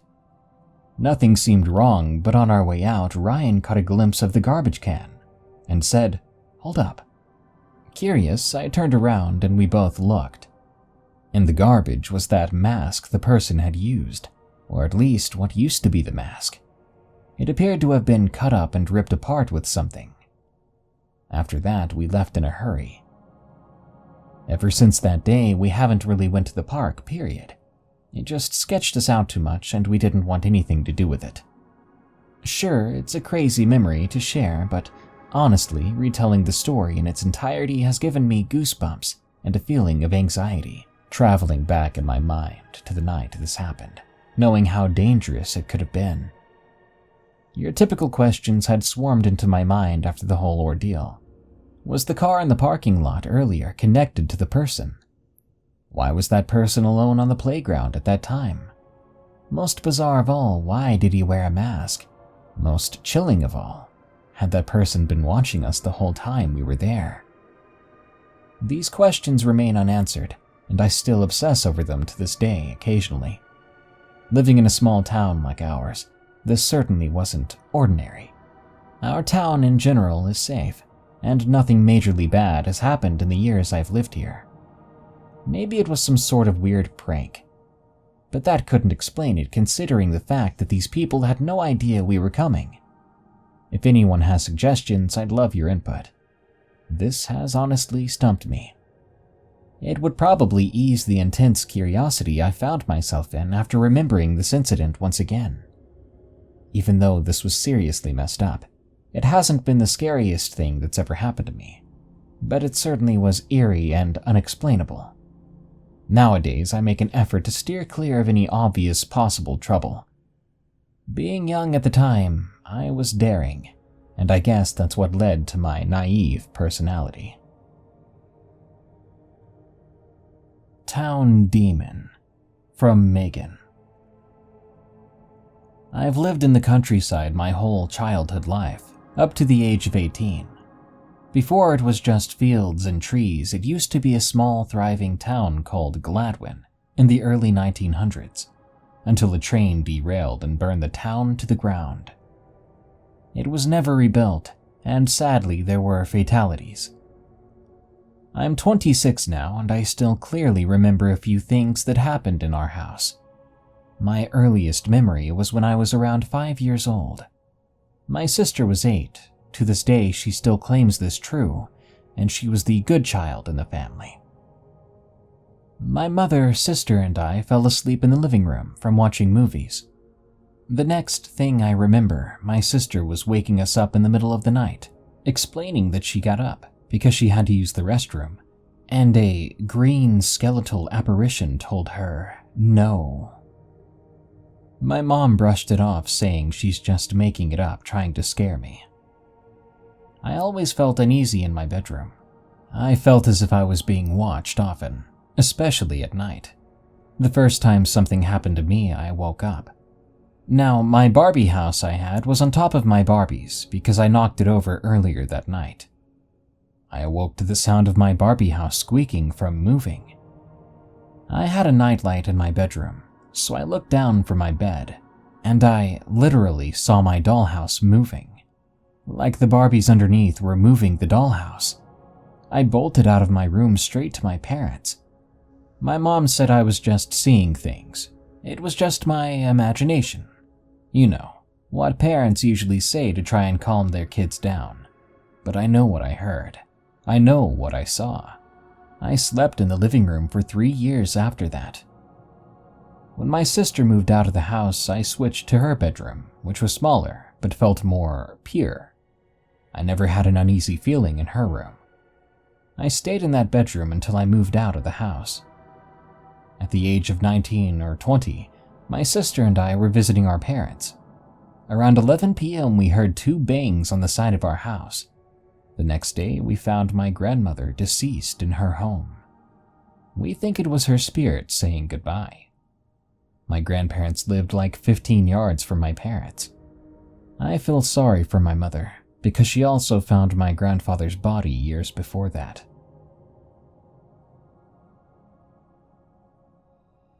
Horseshoe Trail, from Eric C. Before I begin, I want to let you know I'm not Native American. My name is Austin, and this experience happened to me when I was 14. My friend Travis invited me to go visit his uncle's house in Sedona, Arizona, for 2 weeks. It's a small town with a population of a little over 10,000. We left the school day ended. We soon arrived, and mark my words, Sedona is the most beautiful place I've ever seen. The red mountains and red rocks are breathtaking. On the third day, Travis's uncle wanted to know if we wanted to go hiking on one of the mountain trails. We said yes, and we were excited. It was very hot out, so we decided to go around 6 p.m. It was about a 10-minute drive, but we ended up making it there around 6:20. There were multiple trails, but we went on one called Horseshoe Trail because Travis's uncle, let's call him Scott, said there was a lot of wildlife on the trail. It was a 4-mile hike and it wasn't going to get dark anytime soon, so we weren't worrying, and we did see a lot of wildlife. About 2 miles into the hike, Travis said he thought something was watching us. I said nothing's watching us, and if there really is something, it's probably a bird. We got to the 3-mile checkpoint when suddenly the noise stopped. No animals were making noise. We stopped to wonder what was happening until we heard something slowly walk towards us. I began to smell something dead and disgusting. Scott noticed it too, and he gave a look like something bad was about to happen. He told us in a trembling voice, "We have to get out of here, quickly." We ran down the hill and into the car. When we got home, we asked Scott what happened, but he didn't answer, so we went to bed. A couple of hours later, I was awakened to the same smell. I got up and woke Travis. We then heard bones cracking and something growling. It seemed to be coming outside the window. "Travis, it is your uncle, Scott. Come outside. I need you." That wasn't his uncle. We ran to Scott's room and sure enough, there he was. We woke him. Scott ran outside with a pistol and shot after whatever that was, but none of us really knew. I will always remember what happened, but I'm still confused as to what that was.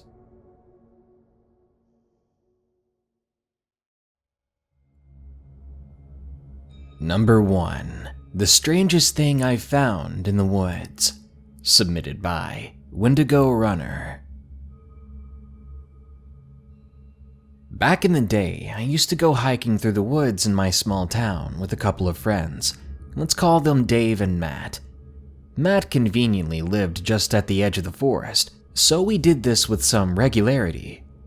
I actually have a couple of stories from our time out there, but I'll keep focused on the subject at hand. This particular experience occurred during the winter. Everything was covered in a nice layer of snow around a couple of feet deep, give or take. There's not much to tell about the hike itself. It was the usual relaxing hike through a snowy, densely wooded area, filled with our usual conversation and a silent admiration for the natural world. You know, like typical outdoor things. Life didn't get weird until we reached our typical midway point a number of hours into the hike. This was an old dirt road with an equally old stone bridge over a lake. This bridge was not especially high above the water. You could probably say that it was around 8 to 10 feet up, and it was a nice place to stop and rest before continuing the hike. We'd never before seen any indication of other people being back here, but this year was different. We crossed the bridge and looked into the water beneath us, which had of course frozen over with thick ice. This year, however, the water wasn't empty. Just near the top of the ice was an animal's remains. It looked like it had been floating near the surface prior to the freeze. Whoever dumped it must have expected nature to take care of the rest. The remains had been expertly tended to. The cuts were clean, even cuts with no excess bone exposed anywhere. The skin had been removed, its tail removed, all 4 legs had been removed, and its head had also been removed at the base of the neck. The 3 of us looked at it and agreed that it was disgusting and wrong for hunters to just leave the remains out like this, especially since it was covered in meat still. It was a huge waste that would just rot away, especially in the water. Then I noticed another bizarre feature, a hole in the animal's chest. It didn't take long for us to see that the hole was cut just as cleanly as the rest of it, and it was precisely where the animal's heart should have been. Someone had taken considerable effort to almost surgically remove the legs, tail, head, skin, and heart from this animal. all while leaving the meat perfectly intact. We all agreed that this was quite wasteful, gross, and bizarre. Why would someone hunt down a deer only to pull its heart out? But there wasn't much for us to do but look at it, so after discussing the oddity for a while, we turned and continued on our hike. We hadn't walked far on that old snow-covered bridge when we spotted a pile of fur. Unlike the remains in the water, this one was easily accessible, and so we did what any curious group would do. We rushed over to it. To our surprise and disgust, this wasn't a separate piece. No, as if that frozen body in the water wasn't enough, we had just found its skin. Stranger still was the precision with which it had been removed. The skin and fur had been cut cleanly and laid out so deliberately that from a distance, it looked like a fully grown animal laying on its side. If I sound impressed, it's because I am. Nothing short of a scalpel could have done this. Furthermore, there was no blood anywhere around, not in the skin, not on the body. Everything around us was pure, undisturbed snow. Somehow it had been drained of its blood, and the skin and fur cleaned as well, all done before dumping the remains at the otherwise serene and secluded location. We started talking about it for a while again, and how incredibly strange the entire situation had been. But once more, we couldn't really do anything about it. So a little bit quicker than before, we began heading down the old dirt road. I don't think I was the only one that found a new kick in his step. I didn't want to be in these woods much longer. Yet again, however, it wasn't long until we were stopped once more by something unusual. Boot prints that led off the road and down the side of a hill. Matt quickly decided to investigate, and it didn't take long for him to call us over.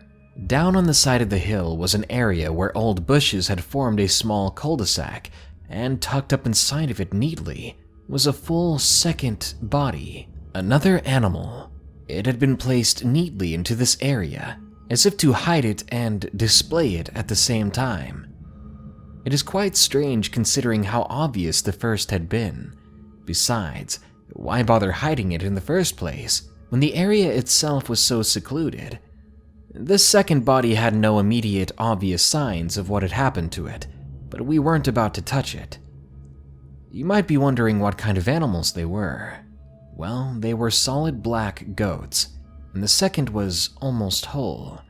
On closer inspection, without touching the body of course, we saw that its eyes had been removed with the same level of precision that had cut the heart, appendages, head, and fur from the first. Yet, once more, the second goat had no blood, no cuts, no marks of any kind. Nothing at all on its face or body. Its eyes were simply gone, and its pulse was no more. We broke off a horn from the second goat and reported the findings to the police department. But of course, they laughed at us, openly laughed at us, and assumed that we were making the entire thing up. This was a very small town, and it would have been easy to investigate it. But of course, they never did. Nonetheless, we insisted on writing a police report. It was the least we could do. It would at least make us feel better. Sometimes humans are the strangest things out there. Something is going on in my small town. Something sinister. Sometimes small towns are the most horror-filled places. Number 2. One Last Cigarette. Submitted by Christian. I lived in a small town in the northwest of England in the United Kingdom. There I lived with my mother and later on my girlfriend. Even back then, I always had a soft spot for the horror and paranormal genres. I think that through this I learned how to explain things that would otherwise seem strange maybe to someone else. My story begins when I was a mere child. Upon moving into this house due to my parents' divorce, I never really liked the place. The environment was more or less the same. Typical English town, side streets filled with terraced houses as far as the eye could see, always filled with the gray, cloudy, dreary sky. I never quite got the feeling of comfort in this new town, nor in the new house. Being only 6 years old at the time, it could have just been the stress of everything going on in my life. But as I got older and more used to living in the house, that feeling of comfort and the feeling of being watched never left me. When I was 13, I remember a typical night in my life at the time. My mom would make sure I was in bed in time for school in the morning, and nothing seemed too weird. Until one night, I woke up out of nowhere. As I opened my eyes, my room was dark, but I could still make out the silhouettes of the furniture in the room. Nothing seemed wrong. That is until I heard a woman screaming in fear. It was so loud, and it was coming from directly by my bed. I covered myself in my blanket so fast and tightly that I nearly suffocated myself. There I laid, being quiet and still. But by the time I breathed again, the room had fallen silent. Slowly, I lifted my head from under the blanket. Everything seemed fine. What I eventually noticed was how unnaturally cold the room had gotten. A chill that seemed to diffuse even through my blankets. How I got to sleep that night is still a mystery. About a year later, on what seemed like a normal day, I got home from school, and as I got through the door of my house, I put my bag and coat on the hanger as always.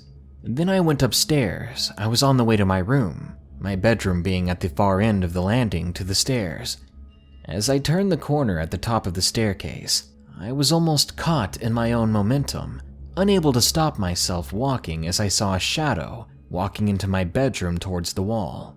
Still caught up in the momentum, I barely managed to stop myself at the other corner on my landing leading into the room. Safe to say, I stayed downstairs that night. Fast forward a few more years. I was 18. I had just arrived home one day from the cinema with my friends from college. Once again, it was a pretty typical night, and nothing seemed out of the ordinary.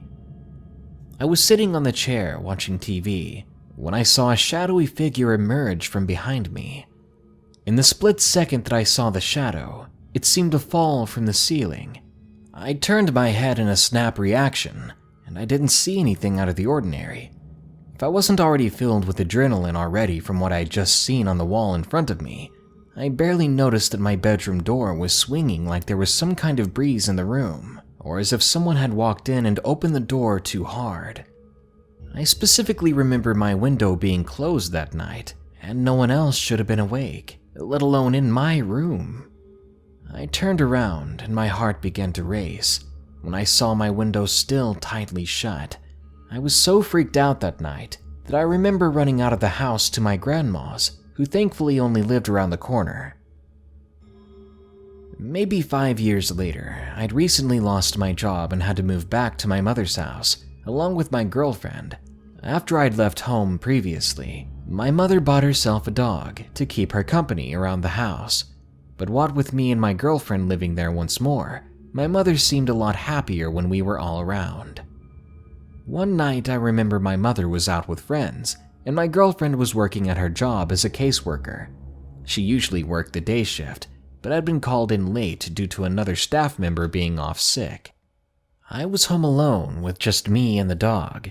I decided to stay up late and wait for her to come home, as she had left and forgotten her keys. And this was around 12:30 a.m. I went outside to go for a cigarette in the backyard. George, the dog, typically sniffs around for a while, then looks outside the back gate to pique his curiosity. Upon finishing my cigarette, I shouted for him to come inside when he turned around and just stared at what I thought was me. After shouting a few more times, I realized he wasn't looking at me, but he was staring past me. I was horrified. I slowly turned around to my right. I began to hear footsteps behind me. Quickly, I turned. The footsteps were coming from the yard now, with no idea how they were in front of me now. I looked in their direction. I could clearly see a silhouette of whatever was making those footsteps. I couldn't believe it. Was this the thing that had screamed in my room 10 years ago? the thing I saw walking into my bedroom, the thing that was on my wall. Rather than continue to question what I was seeing, in a split second, I grabbed the dog and ran into the house, slamming the back door behind me. I looked out the window as quickly as I got back in, only to see the yard as if it had never been touched. It was empty again.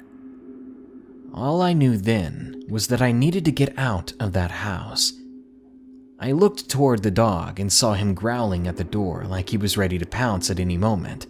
I didn't even think about what to do next. I just grabbed the dog and ran over to my grandma's house. The next morning, I decided that enough was enough. After all these years, I had to tell my mother. When she woke up, I pulled her to one side in the kitchen, away from my girlfriend and grandma. Then I began to tell her each and every one of my experiences, the screams, the shadows, everything. As I told her, her face seemed to lose its color. She began telling me she thought it was just her seeing and hearing things, but she had also experienced things inside the house herself, and had even heard the scream that same night. I asked her if it could have been a neighbor, to which she said no. The house to our left was empty and still for sale at the time, and the neighbors to the right were on holiday. Not long after this, I managed to find some work, and I moved back out with my girlfriend. My mother, too scared to be alone there anymore, even with the dog, she sold the house, then moved in with my grandmother. We never mentioned or went back to that house again.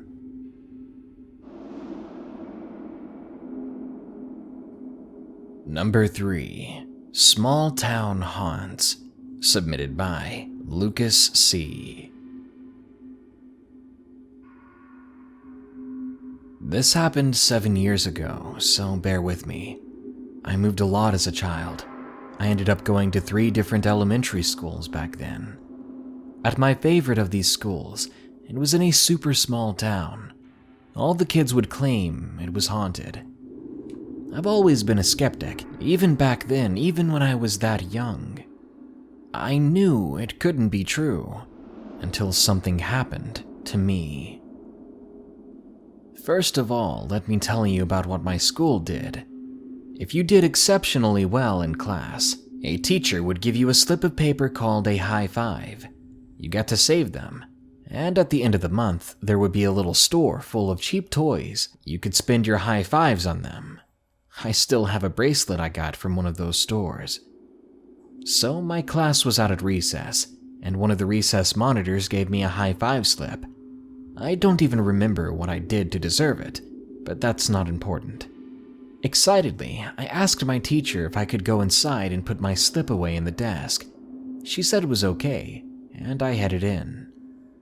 My classroom was super dark and just plain creepy to a 3rd grader. I sat in the back and had to walk a ways to my desk.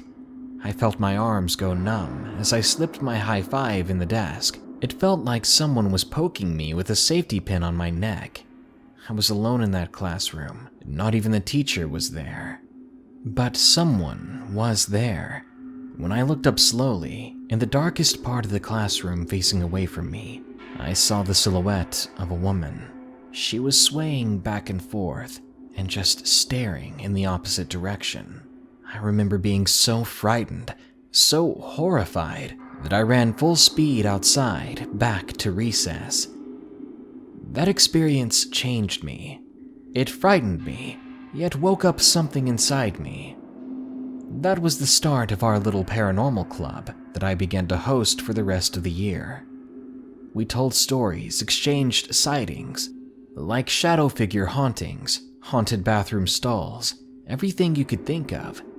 Heck, even one of my favorites was a classmate who saw red glowing eyes from under the stairs. Ever since my experience in that classroom, the doors to the mysteries of this world were blown right open. I no longer ignore the stories of the paranormal. It really just goes to show you that sometimes small towns have the biggest secrets. Number 4. Something chased me one summer. Submitted by Gus S. This story took place 8 years ago, when I was 15. I was living in Lehigh Acres, a small town in southwest Florida. I loved fishing and would find myself in all sorts of remote locations chasing fish. On this particular day, I was fishing a large brackish canal at a local park nature area. There was a small playground at the front of the park that led into some deep woods. The canal itself ran along the woods for several miles. It was maybe 2 in the afternoon on a very hot and sunny day. I hadn't had much luck, so I was just zoning out and daydreaming while continuously casting out my rod. Basically, I was on autopilot. I was maybe 3 miles down the canal, walking and fishing, when I became aware of a strange sound coming from the woods behind me. Honestly, I was so distracted that I thought it was something from my imagination, and I ignored it. After a few minutes of silence, I tried to focus on the noise, and what I heard made my heart sink. It was a sort of guttural growl. It didn't sound like any animal I'd ever even heard of. It was vibrating my bones, it was so loud. My line was still out when I turned around to see what it was. I was shaking, I was so scared. As I scanned the trees behind me, I saw 2 huge furry-like cat feet, but not truly cat-like, more like a large cougar that had some sort of deformity or maybe a disease. Being so close to a large animal like that, I almost accepted that this was going to be my end, but I wasn't going to go down without a fight. I began to reel my rod in and run, all the while screaming to myself inside my head, "No, no, no." When I made it to the playground, I looked over my shoulder to see a large dark silhouette of some kind of wolf-like thing with a tail in the shape of a cat's tail. The sun was high in the sky, so I couldn't make out any colors or real distinguishing features, but I could easily tell that this thing wasn't natural. The growl it made still made me shake and sweat. I remember riding my bike home at full speed, shaking all the way. When I made it home, I told my dad. He ended up driving out there to check it out later that day, but he didn't see anything. I'm not sure what I saw, or why something like that would be in such a public area, but I do know that something lives in the wilds of our small town. And number 5, something new in a mountain town. I live in Romania, the land of legends like vampires, werewolves, and all sorts of things, but I didn't really believe any of them, not until recently. I live in Brasov, but I visited my native city for the holidays. It's called Sinaia. It's a small mountain town in Romania, and it's well known in our country. We are at the base of the Bucegi Mountains, and we have a lot of roads in the forest that go into the mountains. 2 nights ago, me and some friends, 2 guys and a girl, Ghost, Strong, and Anna respectively, went around 9 p.m. to a well-known road that goes over a bridge and into the forests. We couldn't go in with the car over the bridge because there was a big hole there, so once we reached the bridge, we left our car on the main road. Let me explain the place a little bit. When you cross this bridge, there is a big hill with a thick forest. On the right, there is a road that leads down, and on the left is a bulkhead with running water. We had 2 airsoft weapons with us, just in case we needed to scare off some sort of animal, or just for our imaginary safety. We began our trek over the bridge. We crossed on the left on the bulkhead, 1 by 1 with Ghost going first, the other guy behind him, Strong, then Anna, then me. Ghost and I had the airsoft weapons, as we were on either end. After we crossed over, we stopped to listen and watch the hill for a moment on my left. After a while, I heard a noise and I saw something moving on the hill. I called the others over, telling them to go back a little. We ended up crossing over the bulkhead again. Then we went uphill to see what I saw there. At this point, we told Anna to stay at the base of the hill, as she wasn't in any shape to run. So again, Ghost was first, Strong after him, then me last. We went in silence for 2 minutes on the path, until we began to hear something. I can describe it as a man trying to scream, but his voice being too hoarse to do so. The 3 of us stopped for a moment, then Ghost went ahead 2 or 3 more steps. I was scanning the tree line when I saw 2 yellow eyes up the hill. At first I thought it was lights from a vehicle, but headlights don't blink or follow you, nor are they attached to a figure that leans out from behind a tree. When we saw that, we ran. We went to the base of the hill, when Ghost told me, "I'll take the right and you take the left." We started to scan the tree line again, and there we saw 4 or 5 of these things. They were big, muscular, and covered in fur, and they walked on 2 legs. Their ears were extremely pointed. They were coming down the hill, coming towards us. That's when I realized airsoft weapons weren't going to do anything. Then again, that's all we had at the time. So we did what we could. We aimed the airsoft weapons at them, and we fired. It seemed to give the creatures pause for a moment. Not like they were scared, but more like our desperate attempt at defending ourselves weirded them out a bit. One of the creatures began to breathe this heavy, audible, raspy breath, as if that was some kind of warning to us. As they continued to approach slowly, we ran out of ammo. We crossed back over the bridge and took one last look in that direction. Those creatures were now where we had just been. I couldn't help but think then, what if we had stayed there? What would have happened to us? They weren't moving now. Instead, the creatures were just staring at us. Needless to say, when we were able to, we hauled tail out of there. After a few days of building up our lost courage, we ended up going back there, this time during the middle of the day. We came back to the same spot we'd seen those creatures. We found no animals, but we did find several sets of large footprints. We still do not know what they were, and it's the first time I'd ever seen them in my life. What really freaks me out is how close our sighting was to a nearby neighborhood.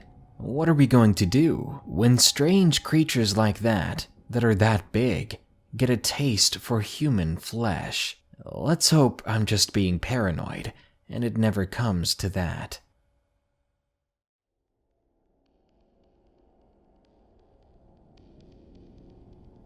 Number 1. Monsters Are Real. Submitted by Lion Fox. So here is my story. My name really is Lion. Yes, that's my real name. My story takes place when I was 12 years old. I never really believed in monsters or ghosts. But what happened to me is true, and it changed the way I thought and my belief towards monsters. I was living in Boston at the time in a small town called Stowe. My house was in a very small neighborhood, up against a forest line with only a few other houses and lots of forest all around. I was often left home alone in this house for days at a time while my mom was traveling. It was one of those nights that I saw, well, at the time I was not sure what I saw. But I later found out the creature I described to my friend told me that I encountered something that sounded like the rake. It was around 10 at night in October. It was raining with a loud thunderstorm outside. I was in the living room doing homework, feeling uncomfortable, like when someone is watching you and staring intently. I looked around and thought I was being silly since I knew I was alone. I went back to doing homework when my cat, who was never far away, started to hiss and scream. Immediately, he ran off and hid. I had never seen our cat act like that. I started to get chills. My whole body went cold and I was suddenly paralyzed with fear. I somehow knew I was being watched. but I felt too scared to look around and see who was watching me. When I finally found the courage to stand up, I walked to the hallway leading to the rear door of the house. I looked down the hallway, and in the window of the door I saw something that will haunt me for the rest of my life. In the window, there was a large face staring at me. The head was larger than a person's, with massive reflective eyes and a grin that was just not human. I froze and stared back at the creature for what seemed like an hour, even though it must have only been a few moments. As soon as I started to back up, the creature started to hit the window hard enough to break it. I screamed and started to run up the stairs to my bedroom. As I ran, the creature let out a sound I can't describe. It was like a shriek and a baby's wailing at the same time. I heard the glass shatter downstairs and the creature fumbling with the door. As I reached my room, I moved my dresser up against the door and tried to hide. I could hear whatever was in my house stomping around downstairs. I reached for the phone to call the police, but realized it was not on the hook in my bedroom. I had left it downstairs from talking to my mom earlier in the evening. At this point, I was scared, really scared.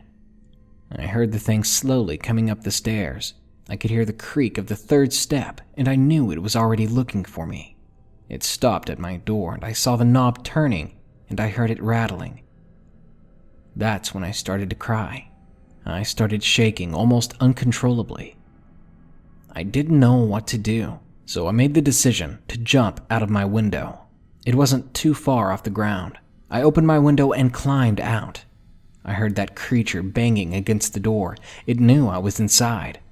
I jumped out of my window and ran to the neighbor's house, screaming and crying. My neighbor was a nice older man and was a hunter, so I knew he had guns. He had protection. When I saw him, I told him what had happened, and he told me to stay inside his house. He called 911 and then grabbed one of his rifles and started over to my house. After a few moments, I heard him yelling, "Hey, you! Get off the roof!" Followed by a single gunshot. He came back and locked the door and told me to stay close. When the police finally arrived, my neighbor told the police someone had broken into my house and that he had fired a single shot to scare him away. The police came over to me and asked me what had happened. I told them the story, and after the police finished looking around my house, they told me that it was someone who wanted to break in and that I was a smart boy for thinking so quickly. I tried to tell them that it was not a person, but they dismissed it as me being frightened and imagining things. They never found any evidence of the creature or my cat, who I've never seen since that day. Just the broken window and my bedroom door forcefully opened from the outside. I know it was no man. The way the creature looked at me, it just couldn't be human. The head was all wrong, and I will never forget the sounds it made. I still have nightmares about it to this day.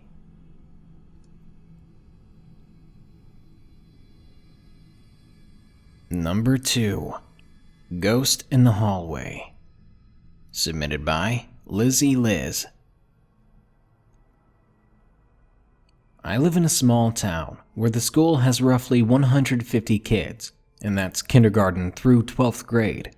And if that doesn't tell you how small my town is, nothing will. And of course, every small town has its own haunted house. That house happened to be mine. My mom has always claimed that our house was haunted. She claimed to see shadows, hear voices, and footsteps in the hallway. But I was always a skeptical kid. Anyway, I was about 12 at the time. I was home alone waiting for my mom one night. She was to come home and take me to a church activity. It was 7 o'clock at night, and I was sitting on my couch with my dog at my feet, most likely sleeping. I had always been afraid of ghost movies and such, but that night made my fear of the paranormal activity much worse. The whole house seemed to be alive.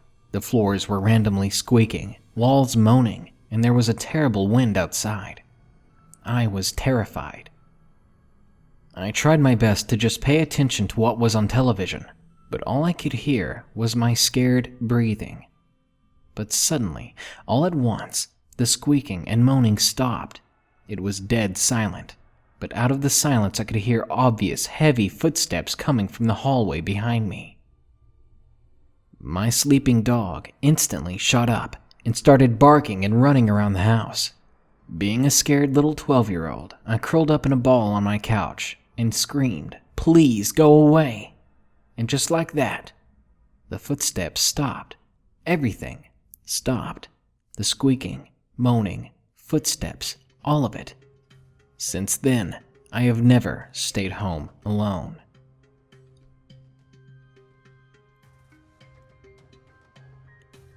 Number 3. Never sleep at a deserted gas station. Submitted by Jack's Bro. Before I start my story, I would like to say that I'm about 6 feet and 3 inches tall, and this took place during the middle of summer in 2015. I had recently landed a position in field sales, and I couldn't be more happy with it. The money is great, and the company I worked for even gave me a company vehicle.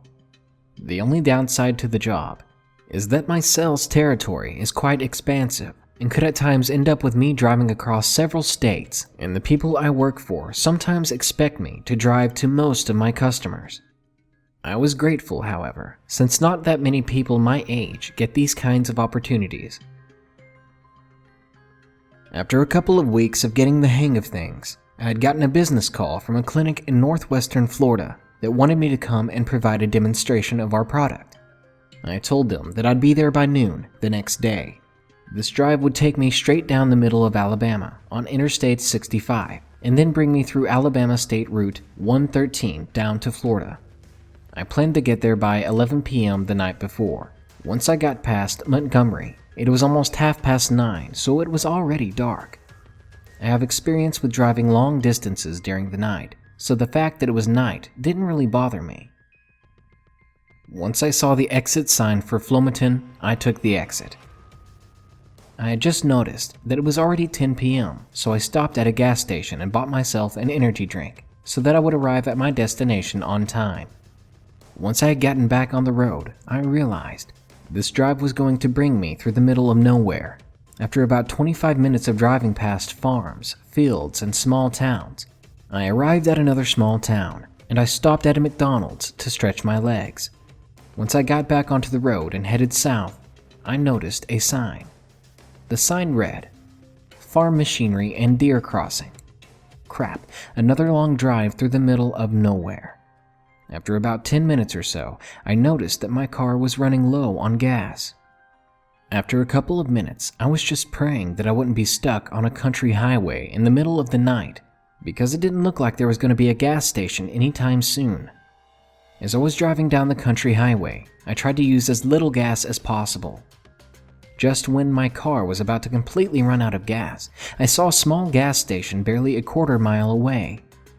I pulled up, and I noticed that this gas station was pretty run down, and there were no cars at all around it. When I started to think this place wasn't open, I found out that the fill-up tanks were. Once the car was filled up, I was looking at my phone when I heard a sudden but barely noticeable sound on top of the gas station roof. I then looked up, being really quiet to try and hear the sound again. Nothing. Everything was silent. Thinking it was probably nothing and I'm probably just tired from driving so long, I decided to just stop driving for the night and sleep in my car. I looked at my phone for a bit and then fell asleep. I was out for a good hour or so, but I woke up to the same noise again in the same place. This time, I went outside my car to investigate. That was a big mistake. I went to the road so that I could see the roof better, and when my eyes adjusted, I saw a huge, man-like figure crouching on the roof. "Hey, what are you doing up there?" I called out. The thing then suddenly stood up. It locked eyes with me, and then let out this huge, ear-piercing screech, which I remember clearly to this day. The next thing I remember, it jumped down, and I was amazed by how tall the thing was. Based by how tall I am, this thing seemed to be over 8 feet tall. It then ran inhumanly fast into the woods. I know after seeing this thing that this was no skunk ape, but something worse. I as well ran as fast as I could back to the car and got out of there as soon as possible. My heart was beating so fast it could have popped out of my chest at any moment. God knows what that thing could have done to me if I was still sleeping. Once I got to the nearest town, I got a hotel room and tried to calm myself down. I stayed awake all night and then drove down to where I needed to be. A couple of months after my encounter, I remember watching this TV show about mysterious creatures in America. I remember seeing this part about a mysterious creature that matched the description of what I saw that night. Honestly, I still have nightmares about what I saw. That experience has now made me scared of driving through country highways at night, and whenever I go to a gas station after it's gotten dark, I make sure there are at least 1 or 2 cars there already. Number 4. The Leg. Submitted by Emmeline. I had recently been on vacation in South Dakota with my family and 2 others. In my family, there was my mom, my dad, my sister, who I'll refer to as Julia, my other sister, Gretchen, and myself. I was 15, Julia was 12, and Gretchen was 10. In the second family, there were 4 people, the parents and their 2 daughters. The last family was made up of 2 parents and their 3 kids. I woke up on one of the last days of the trip and went outside to sit on the porch of the camper cabin. My parents were up, along with Chet, Carl, and Julia.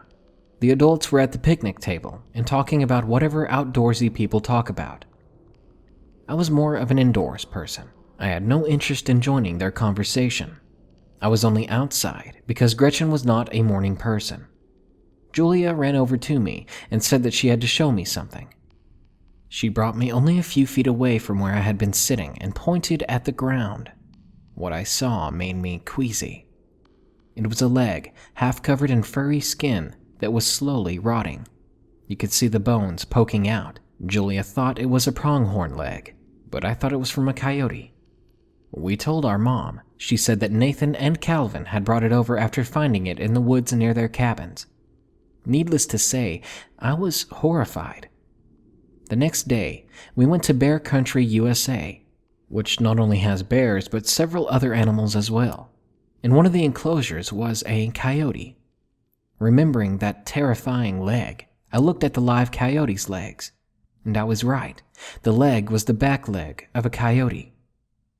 My stomach churned. Whatever had killed that coyote had severed its leg, was big, and obviously a carnivore. There must have been only one creature in the park that fit that description, either a bear or a mountain lion. The thing was, Nathan and Calvin weren't allowed to wander more than about 80 feet away from the cabins.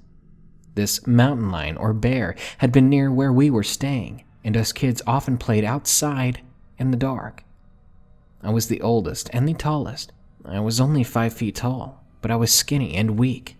That mountain lion or bear could have taken us down easily. It just scares me so much to this day to think that that leg could have been one of ours. It's so horrifying that I can't even imagine if that was ever the case. What makes small towns so small sometimes is how much nature surrounds it. And this time around, nature was too close for comfort. Number 5. I'm pretty sure something was stalking me when I lived in the country. Submitted by Skin Rider. This is a story about a culmination of events that happened over the course of a decade, or almost a decade, from when I was a small child to the present day. It's probably one of the most unnerving things that's happened to me, and I'm going to share it with you. It started after we moved to the country outside of Afton, Oklahoma. Afton is a very small town that is barely big enough to be on the weather map. It's mostly a residential area for Grove, Miami, and Veneta, as there are very few places an Afton resident can work. My father moved out there to the country by my grandmother, down the road actually. It was out in the middle of nowhere. I lived most of the year with my mother and stepfather, but during the summer and every other weekend, I'd spend it, or most of it, with my biological father. The house was on a hill, as was our neighbors and my grandparents up the road. You'd go up this huge hill, then you drive by my grandparents, and further down the road, you'd drive on a ridge, and there's a split to go to our neighbors or go down the ridge to our house. It may not seem important, but I'll have an explanation later. The area was by a creek called Horse Creek. Horse Creek had a legend surrounding it, that a tribe of Indians was living on that land in the mid-1800s. The Union wanted to take the small snippets of land on the border of Indian Territory, so they sectioned off a bit and went in to find it inhabited by Creek Indians. So they decided to kill them all. They sent cavalry to secure the village and force the warriors upstream. They positioned riflemen to pick them off one by one. They shot them in the creek like animals, and the horses continued to run upstream until the waters rose too high and they drowned trying to escape. I will post another time with my experience with that, but back to this one. When I was little, I remember seeing a very tall man or shadow of a man in the woods by the house. Whenever I would look at it, it would hide behind a tree. This went on for a few years. I got older, and I'd hear whispers sometimes that would pierce the air. I always brushed it off as me hearing things. As I continued to get older, things started to quiet down just a bit, but they started to pick up again after one night. It was a weekend, and my father came in at night and told me to stay inside because he saw a tall man outside. So he grabbed his gun and the dogs, and he went outside to confront this man. There was a singular power light outside, and when my father got out there was nothing. Things picked up from that. Relatively shortly after, my father was sitting outside at night, and our dogs perked up their ears. They turned to the barbed wire fence and started growling deeply and viciously. At the time, we had a basset hound, and we still have 2 dachshunds. The basset, Sophie, was a sweetheart and never growled at anything, and they growled at the darkness like they hated it with their very being.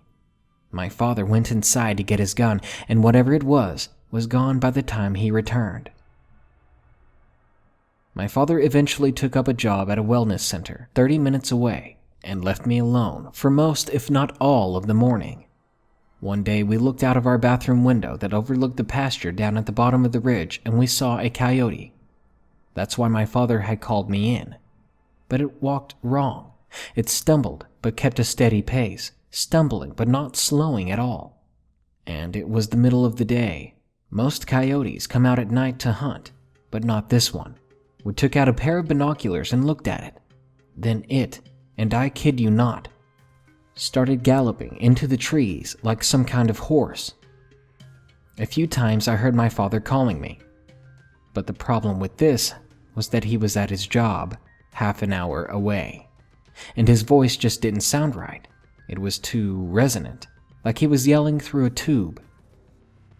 Sometimes I'd be outside and I'd hear 3 sharp whistles, but I'd always assumed it was birds.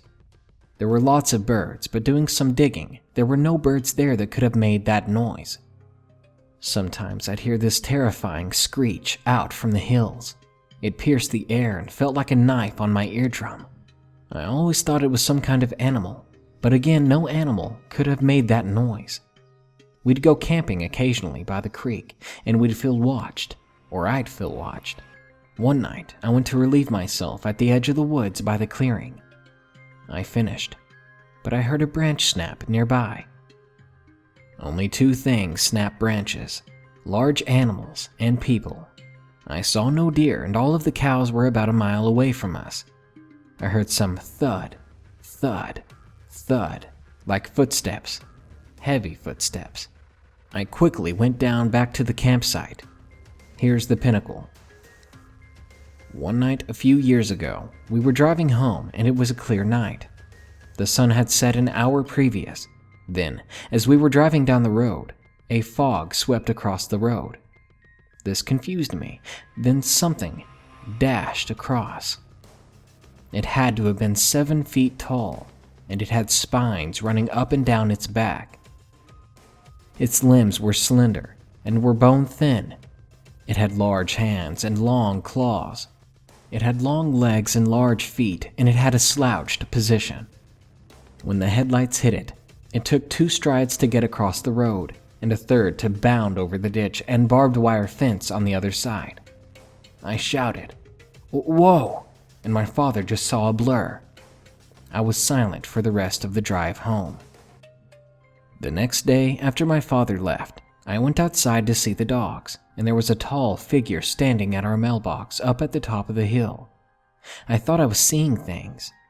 After a few hours, it finally went away. And a few hours later or the next day, we were coming back from something and checked the mailbox. Some of the dirt around it was misplaced. I didn't notice it until I remembered. I didn't notice it because it was so big. It was a handprint. That thing's handprint. We moved away a few years ago. I'm not sure about anything, but after hearing more stories and accounts, I think it was a skinwalker, a Native American monster. They are tall, humanoid things that steal the skin of animals and people and wear them to become like them. But there's always something small they get wrong. They can mimic voices and sounds, but they always get it slightly wrong. Oklahoma has a long history of Native Americans living here, and also has the largest or very large number of disappearances that the body was never found, and a lot of freaky unsolved murders. I'm glad we don't live there anymore. That's my story, and I'm terrified at the thought and wondering why it never tried to hunt me.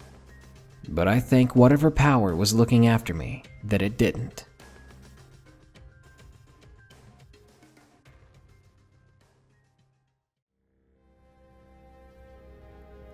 My Small Town Nightmare from Broday 6.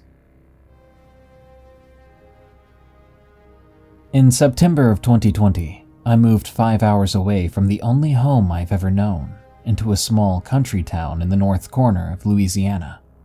This happened in January of 2021, and it has changed the way I look at nature.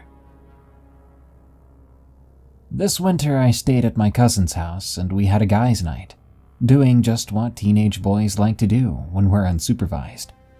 It was me, my cousin T, my other cousins S and K, and my girlfriend at the time. She was the only girl we allowed to hang out with us because she was just one of the guys. We stayed up late, playing the latest games on our phones and board games we found in the closet, when suddenly T popped a question into our heads. Hey, what if we sneak out and explore that mill down the road? I thought about it for a second, considering all the things that could go wrong. But we were all bored and looking for some adventure. After the parents went to sleep, we all piled into S's car and drove a couple miles down the road. The mill was an old sketchy warehouse used way back in the 50s for old cars and car parts. We called it the mill because it had a massive water wheel on the side that did God knows what. Everybody says it was haunted and stalked by the dead workers that died on the job, but we didn't believe that stuff. We pulled up, freezing our tails off because it was 20 degrees outside. Me, being the oldest out of all of us, got out and walked up to the front corridor, pushing the doors open. We all turn on our lights and make our way inside. The layout of the building had the main room that we were in that led to 2 different hallways on either side of the room, one leading to a giant garage and the other leading to small office rooms. So we decided to make our way towards the garage first. I open the door and try the light switch, but of course it doesn't work. I turned around to see if they were behind me, and as soon as I did, I heard a piece of metal hit the ground in the far corner. I stopped dead in my tracks, as did the rest of us, and slowly turned my head towards where the noise came from. I shone my light around and found nothing but a metal pipe lying on the ground, still rolling slowly. I figured it was knocked over whenever we opened the door. We looked around and found nothing of interest, so we decided to walk down the other hallway. All of us were severely anxious, but so curious that we had to know what the rest of the building was like. S and K went in the first room as me, T, and my girlfriend walked to the second room, We get inside, and the first thing I noticed was the smell. It was horrendous, like a skunk had eaten some pot and exploded everywhere. I know that's a bit of an exaggeration, but it was absolutely horrible. I walked over to one of the closet areas in the room, and I find the source of the smell, with T gagging behind me. It was a dead deer. Its head was missing, and its innards were everywhere, not just on the ground, but all over the walls and ceiling of the closet. I freeze as I hear T start whimpering. What is that? I turn to my left ever so slightly, and I see the outline of a 5-foot man standing there baring his teeth. I quickly shine my light on him and wish I never had. He had no lips. All I could see were sharp, serrated teeth glistening in the light. His eyes, they bore an amber tint, reflecting back at me, and his nose, well, he didn't have one, except for 2 holes in his face. I started to whimper and shake uncontrollably when my girlfriend screamed at the top of her lungs, and this thing lunged at me. I felt a sharp pain in my right calf as I looked down to see a sharp claw sticking out the other side. That's when I felt a wave of anger rush over me, and I kicked at whatever the heck this thing was, right in the face. I picked up my girlfriend and pushed T out the door. I went for S and K, and they rushed out and started running down the hall. I was in full-on protective mode while my leg dripped with blood. I heard whatever this thing was beginning to scramble in the room, and it hit the wall hard. I told everyone to move faster, and soon we were out of the building and in S's car. He quickly locked the doors and cranked it up, and as the headlights turned on, we all got a good look at what it was. It wasn't 5 feet tall. It must have been crouched down in the room because outside, this thing was 9 feet tall at least. It stretched out its long arms, and at the ends were hands with knives for fingers. S puts his car in reverse and speeds out of the lot, kicking up rocks everywhere. We get back on the main road, and behind us, this thing was keeping pace, so not thinking, I told S to brake check it, and we soon feel the whiplash. It felt like an elephant running into the back of us. S quickly floors it, and we get back to my house okay. Of course, I had to tell my parents I was gushing blood, and I had to go to the hospital, getting 28 stitches. But besides that, we were all okay. A little shaken up, but otherwise fine. When my dad asked what could have happened, I lied and said there was a crazy maniac at the mill. I know we were caught, so there was no point in lying exactly. But I did lie a little bit, because no one was going to believe that we saw a Slender Man-type figure or whatever that thing was. We were all then grounded, but at least we escaped with our lives, and we didn't end up like that poor deer. Anyway, that's my story.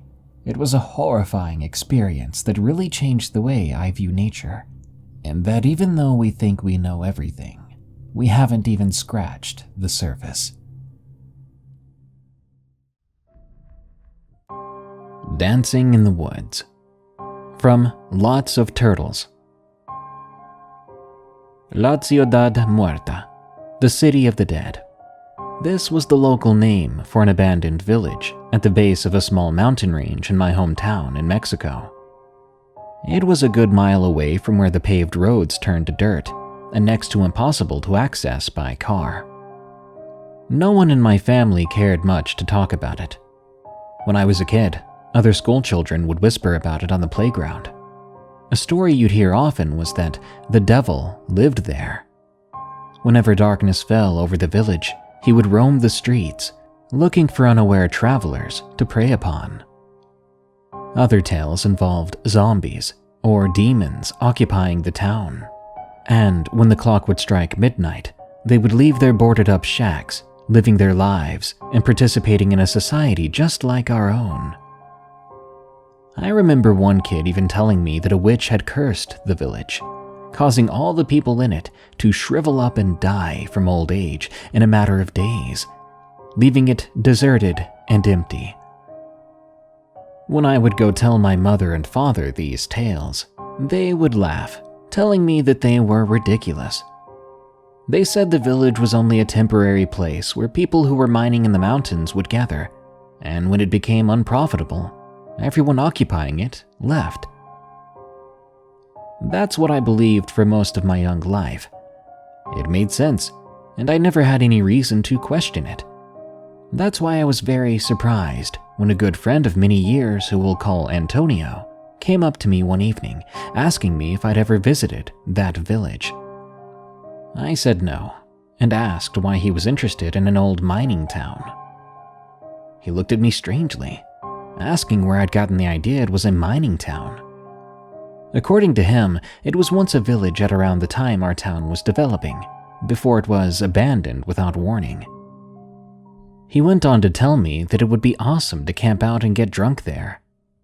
Since he was leaving right after high school, he wanted to have a fun and memorable hangout before the year ended. I told him that if I was free, I would go. He smiled, telling me he'd get a few others we both mutually knew to come with us. As the week waned on, I began to look forward to it, and I found myself wondering what exactly the village looked like now.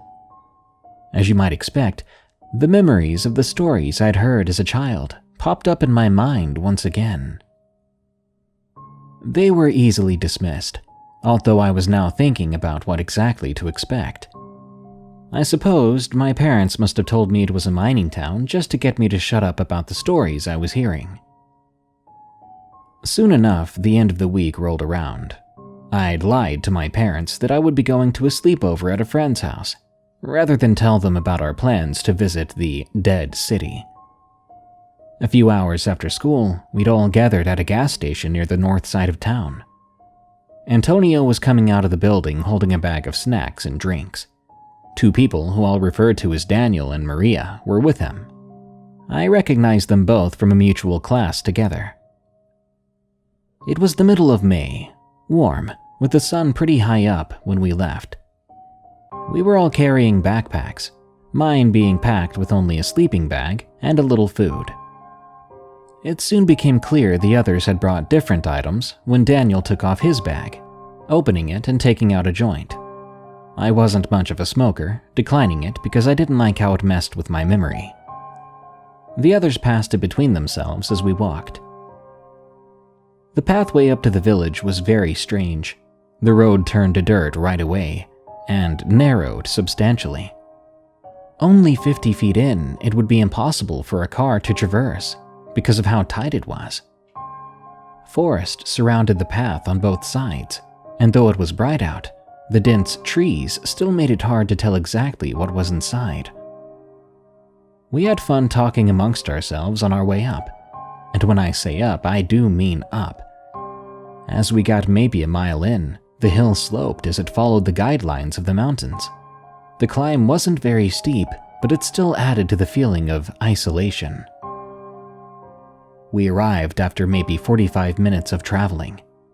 The forest opened up into the village, which was an oval-shaped area quite big.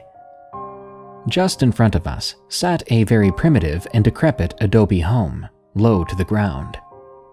Its door had long since weathered out of frame, and its walls were stained a brownish black from age. I looked at it, surprised. Approaching it made me feel a sense of queasiness, and I stopped as Maria told us we should explore the rest of the village. The other homes were like the first, some smaller and some larger. There was one that seemed to have 2 levels. It sat at the far end of the village, although unlike the others, its entrance seemed to be poised to face the bordering woods, rather than the center of the village. Daniel made a remark about how it really did seem like a dead city, before lighting his second joint. I didn't want to join in, but he also took out some beer from his backpack, which was more my speed. We drank and smoked as we continued to wander around. On occasion, we'd find a discarded wrapper or beer bottles, though they all were broken down and matted brown, obviously very old. It seemed like we were all alone. As the sun began to set, all of us had a good buzz on. Antonio suggested we try to find some old sticks to use as firewood in the nearby trees, so we could camp out and eat around a fire. Daniel and I agreed, but Maria didn't. In fact, she didn't say anything. We looked at her, and she seemed to be staring off at something, distracted. Daniel got her attention, asking her what was up. She was still facing away from us, towards the largest of the structures, as she spoke. She told us she thought she had seen something moving in one of the windows, or rather holes, since whatever glass or frame had been there before was long gone. We didn't think she was serious, and it seemed she didn't know if she was either. She just shrugged it off, suggesting she may have been imagining it. Finally, she agreed to go gather some wood with us, so we headed off into the woods. She and Daniel split off to one side of the village, so Antonio and I went to the other. We ended up passing the large home Maria was looking at, and as we did, I felt my skin prickle. There was something foreboding about looking at the old structure. Antonio suggested we take a look inside and see if there really was something in there. I didn't really want to, but I was relaxed enough to follow him. We went around to the side of the house facing the woods, but we got stopped by a door. Unlike every other home in the village, this place still had its door intact. It looked to be in great condition too. It was made of a thick, black wood, which seemed out of place because of how differently colored the trees in the forest were. Without much thought, Antonio goes up to it, pulling on what appears to be the handle. He throws most of his weight into it, but despite trying both directions, it didn't budge. I suggested it was probably sunk into the frame, and he just shrugged. He moved over, looking through one of the holes in the wall. After a few seconds, he got off, telling me no one was inside. A while later, we'd found a good amount of wood and went back into the village. We brought it into the center of the clearing before noticing that there was a strange smell that wasn't there before. This smell was metallic and heavy, like how your fingers would smell if you had your hands in a pocket full of centavos, or pennies. Anyway, we piled up our branches around the center of the village. Then we grabbed a few stones and outlined the fire with them. This took us about 10 minutes. By then, Daniel and Maria still hadn't made it back yet. The sun had begun setting, and I grabbed another drink, as I was starting to get a little antsy. And Antonio got sick of waiting, so he ran back into our side of the woods, grabbing a few handfuls of dead leaves, taking them back to the fire. He dropped them on top, then whipped out a lighter, igniting one of the leaves. Then it took off real fast, beginning to blaze. It wasn't bad work, considering we both had a few drinks in us. Just when I was about to ask if we should go look for the other two, we began to hear heavy footsteps from the other side of the village. Antonio and I looked over, and we saw our two friends sprinting over to us. They both skidded to a halt by the fire, but neither of them were holding any wood or anything of the sort. As we looked at them, we could tell something had happened.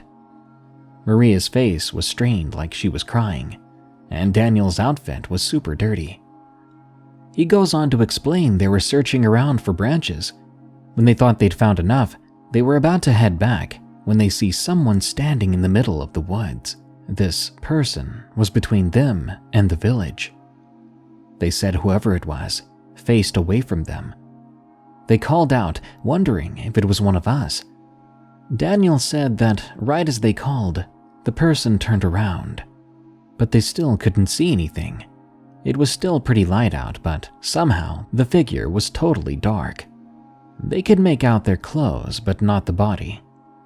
That's when they noticed the metallic smell, the same one we were smelling now.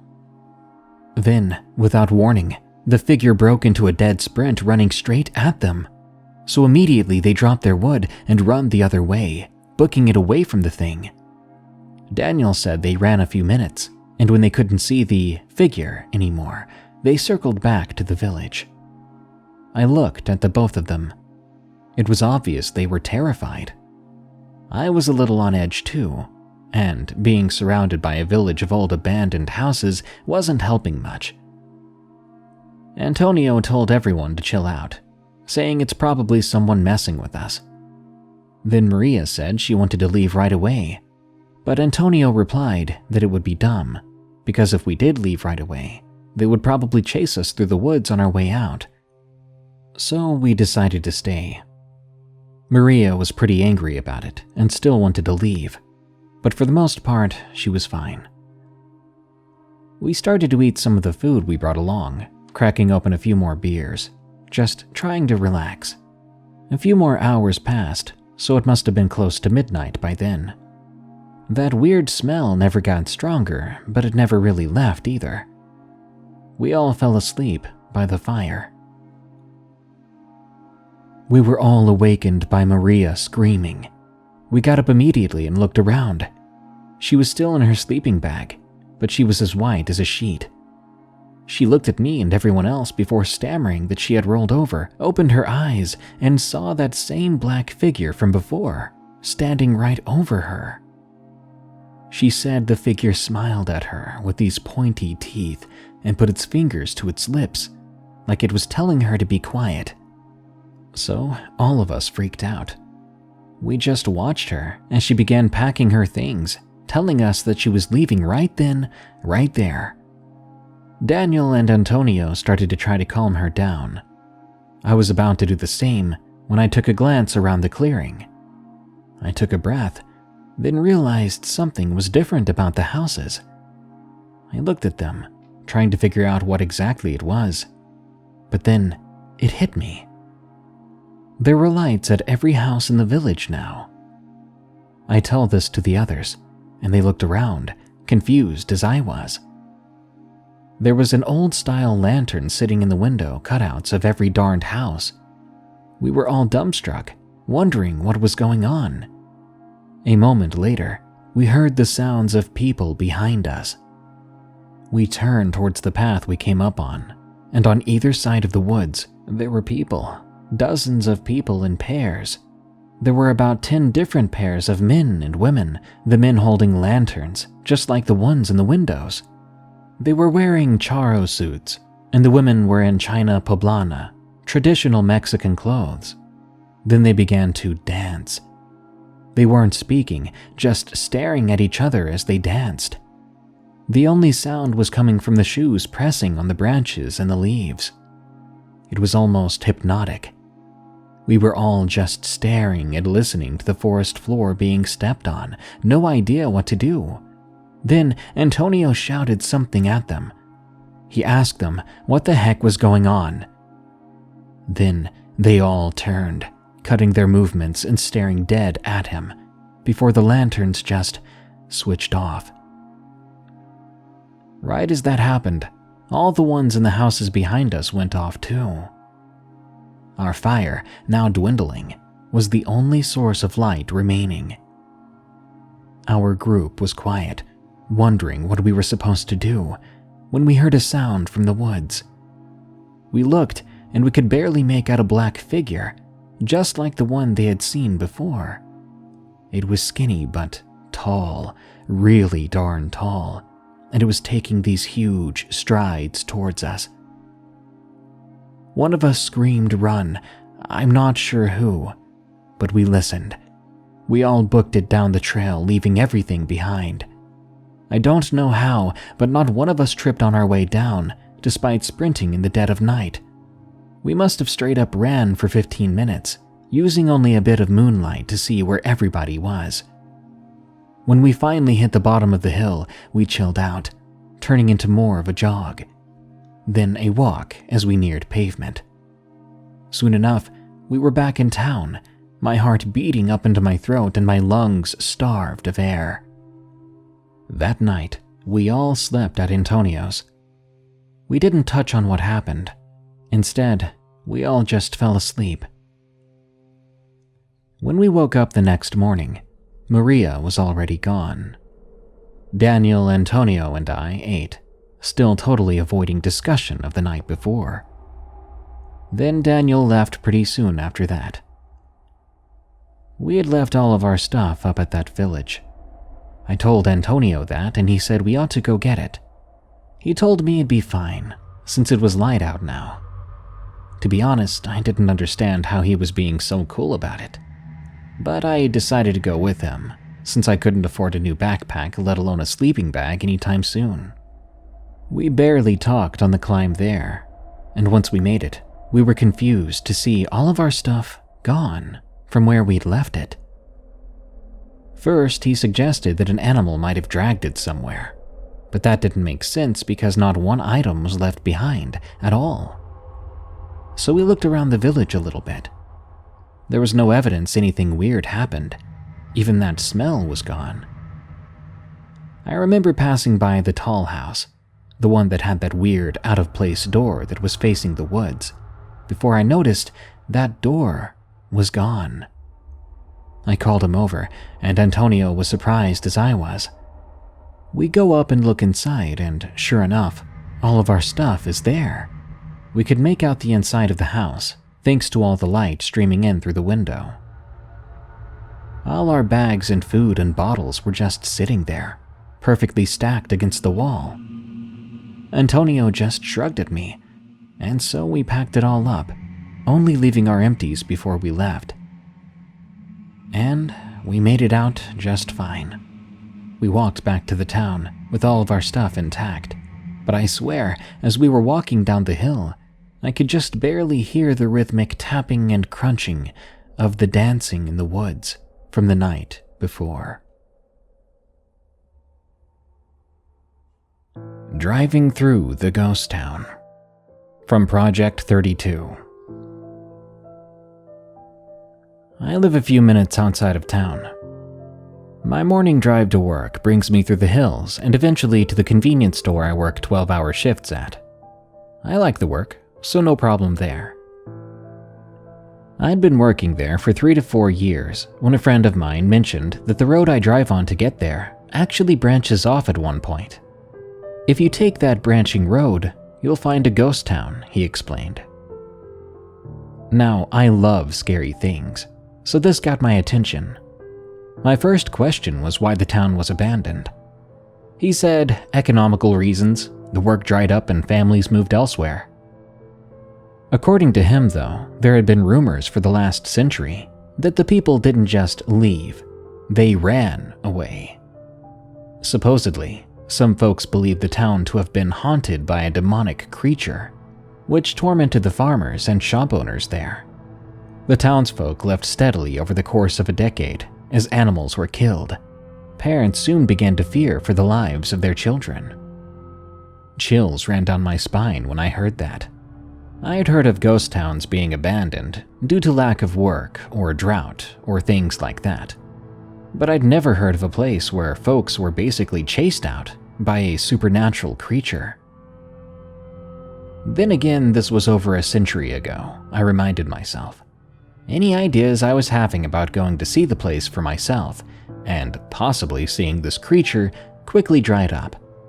Whatever that thing had been, it was likely long gone or dead. Looks like you want to go, huh? My friend, Alan, must have seen the look on my face. Absolutely. I had no idea this place even existed until now. I put out my cigarette, and I approached the back door of the building to return to my shift. Okay then, let's go this weekend. Just drive through and check it out. Don't even have to get out of the car. I stopped and turned toward him. Heck yeah, as long as you drive, of course. He nodded and lit another cigarette as I returned to work. That was on a Tuesday. The work week went on slowly, and every passing day had me more excited about our little weekend trip. Friday night, I was even tempted to drive through the abandoned town alone on my way home from work, but I figured it'd be more fun to experience it for the first time with Alan. After all, he admitted that he had never been there either. We could see this place for the first time at the same time. Soon, it was Saturday. That evening, I met up with Alan at the convenience store. We bought some food and drinks and piled into his car, leaving mine locked at the back of the store. Alan began to take the road that would lead me usually to home, but a few minutes into the drive, he turned to the north, down an old road I'd passed hundreds of times before, but never gave much thought into. I remember thinking, so this is the road, the one that leads to the ghost town. It's gonna be another 2 hours, is that okay? I was kind of caught off guard. He never told me exactly how long the trip would be to get there. 2 hours there and back would be 4 hours total of driving. Why not? It's the weekend, I replied. Still, kinda wish I knew beforehand. About an hour into the drive, the car began to sort of stutter between on and off. Everything okay? I asked Alan. Alan looked a bit frustrated, hammering on the accelerator repeatedly. Yeah, it does this sometimes. After about a minute of this, the car went back to normal and we continued our drive. Another hour passed, and soon we began to see buildings in the distance. Old buildings and lodges, doors boarded up, windows busted out. There was what appeared to be an old-timey pharmacy, the only building still standing in a block of demolished structures. Closer to the center of town were buildings made of brick, and in the opposite direction of the pharmacy was rolling farmland. In the distance, I could even see a deteriorating farmhouse. It all looked to be a once beautiful place to live. A very, very small town, but cozy.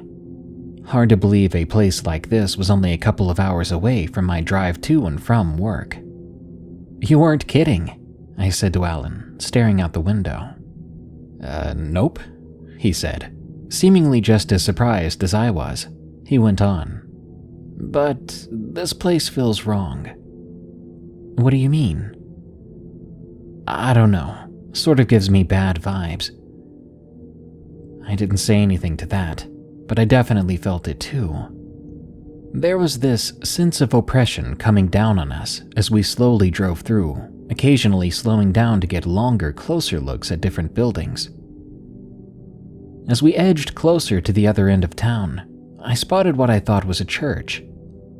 There was what looked to be a stone gargoyle sitting alone, perched at the most distant corner of the building. Whoa, I said. I've never actually seen gargoyle statues on buildings before. Not in real life, I mean. Alan slowed down a bit more and asked, Really? Where is it? I turned to him for a moment, then looked back over and pointed it out. But in the split second that I'd turned to him, the statue was gone. I don't see it, Alan replied. Oh crap, was all I could think to say. Oh crap, what? Alan sounded a little alarmed. Where's the statue, dude? It's gone. What? Statues don't just get up and... Suddenly the car began to rattle and stutter again. I could practically hear Alan roll his eyes as he began to repeatedly stomp on the accelerator once more.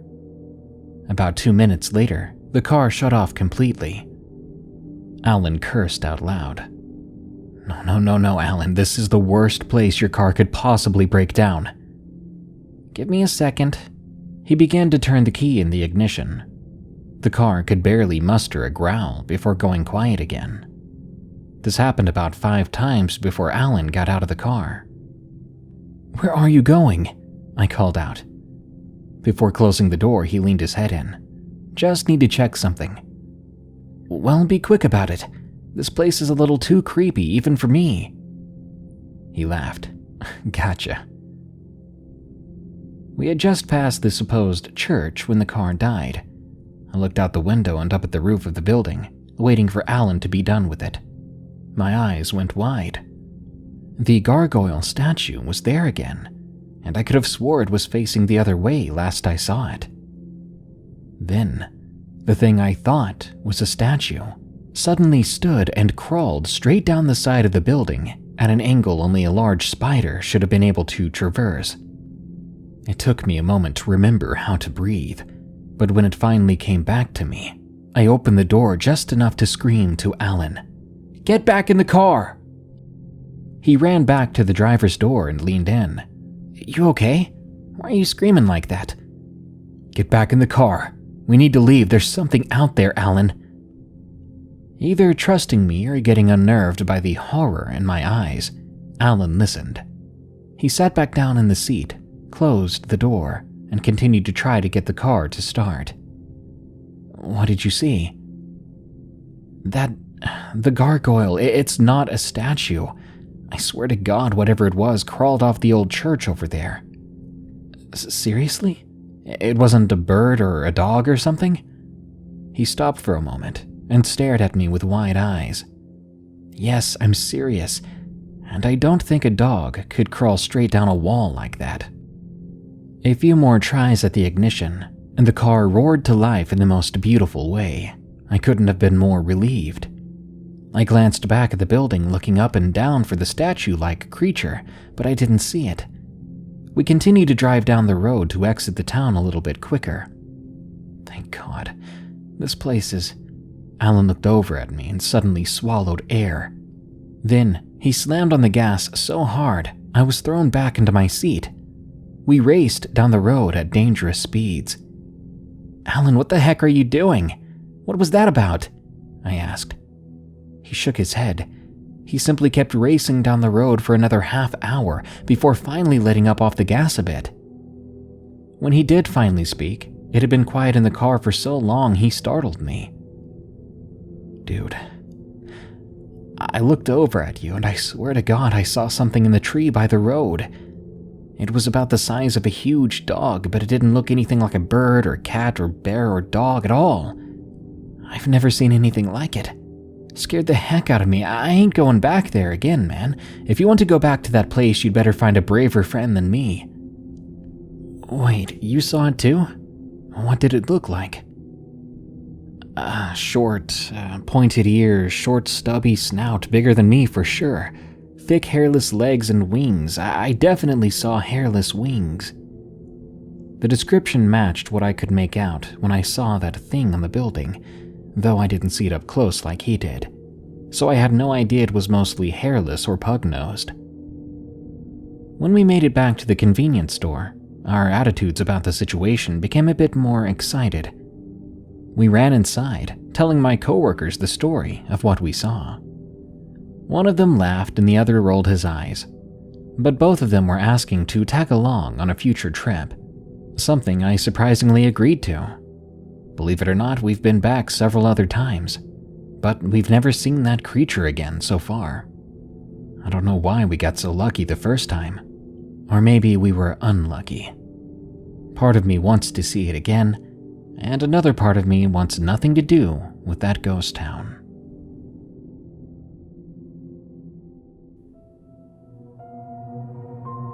That brings us to the end of this episode of Darkness Prevails. More terrifying stories are on the way soon, so subscribe and smash that like button. By the way, did you know this show is available as a podcast called Unexplained Encounters? Just search for, follow, and rate Unexplained Encounters on Spotify, Apple Podcasts, or your favorite podcast app. This show is part of the EerieCast network. Go to EerieCast.com for more scary podcasts, such as Freaky Folklore, which explores your favorite monsters, myths, and mysteries, as well as Redwood Bureau, a fictional horror podcast about an agent on the run from an evil secret organization that captures supernatural creatures and entities. Well, thanks for tuning in. Stay safe out there and stay creepy, because this world is a strange one.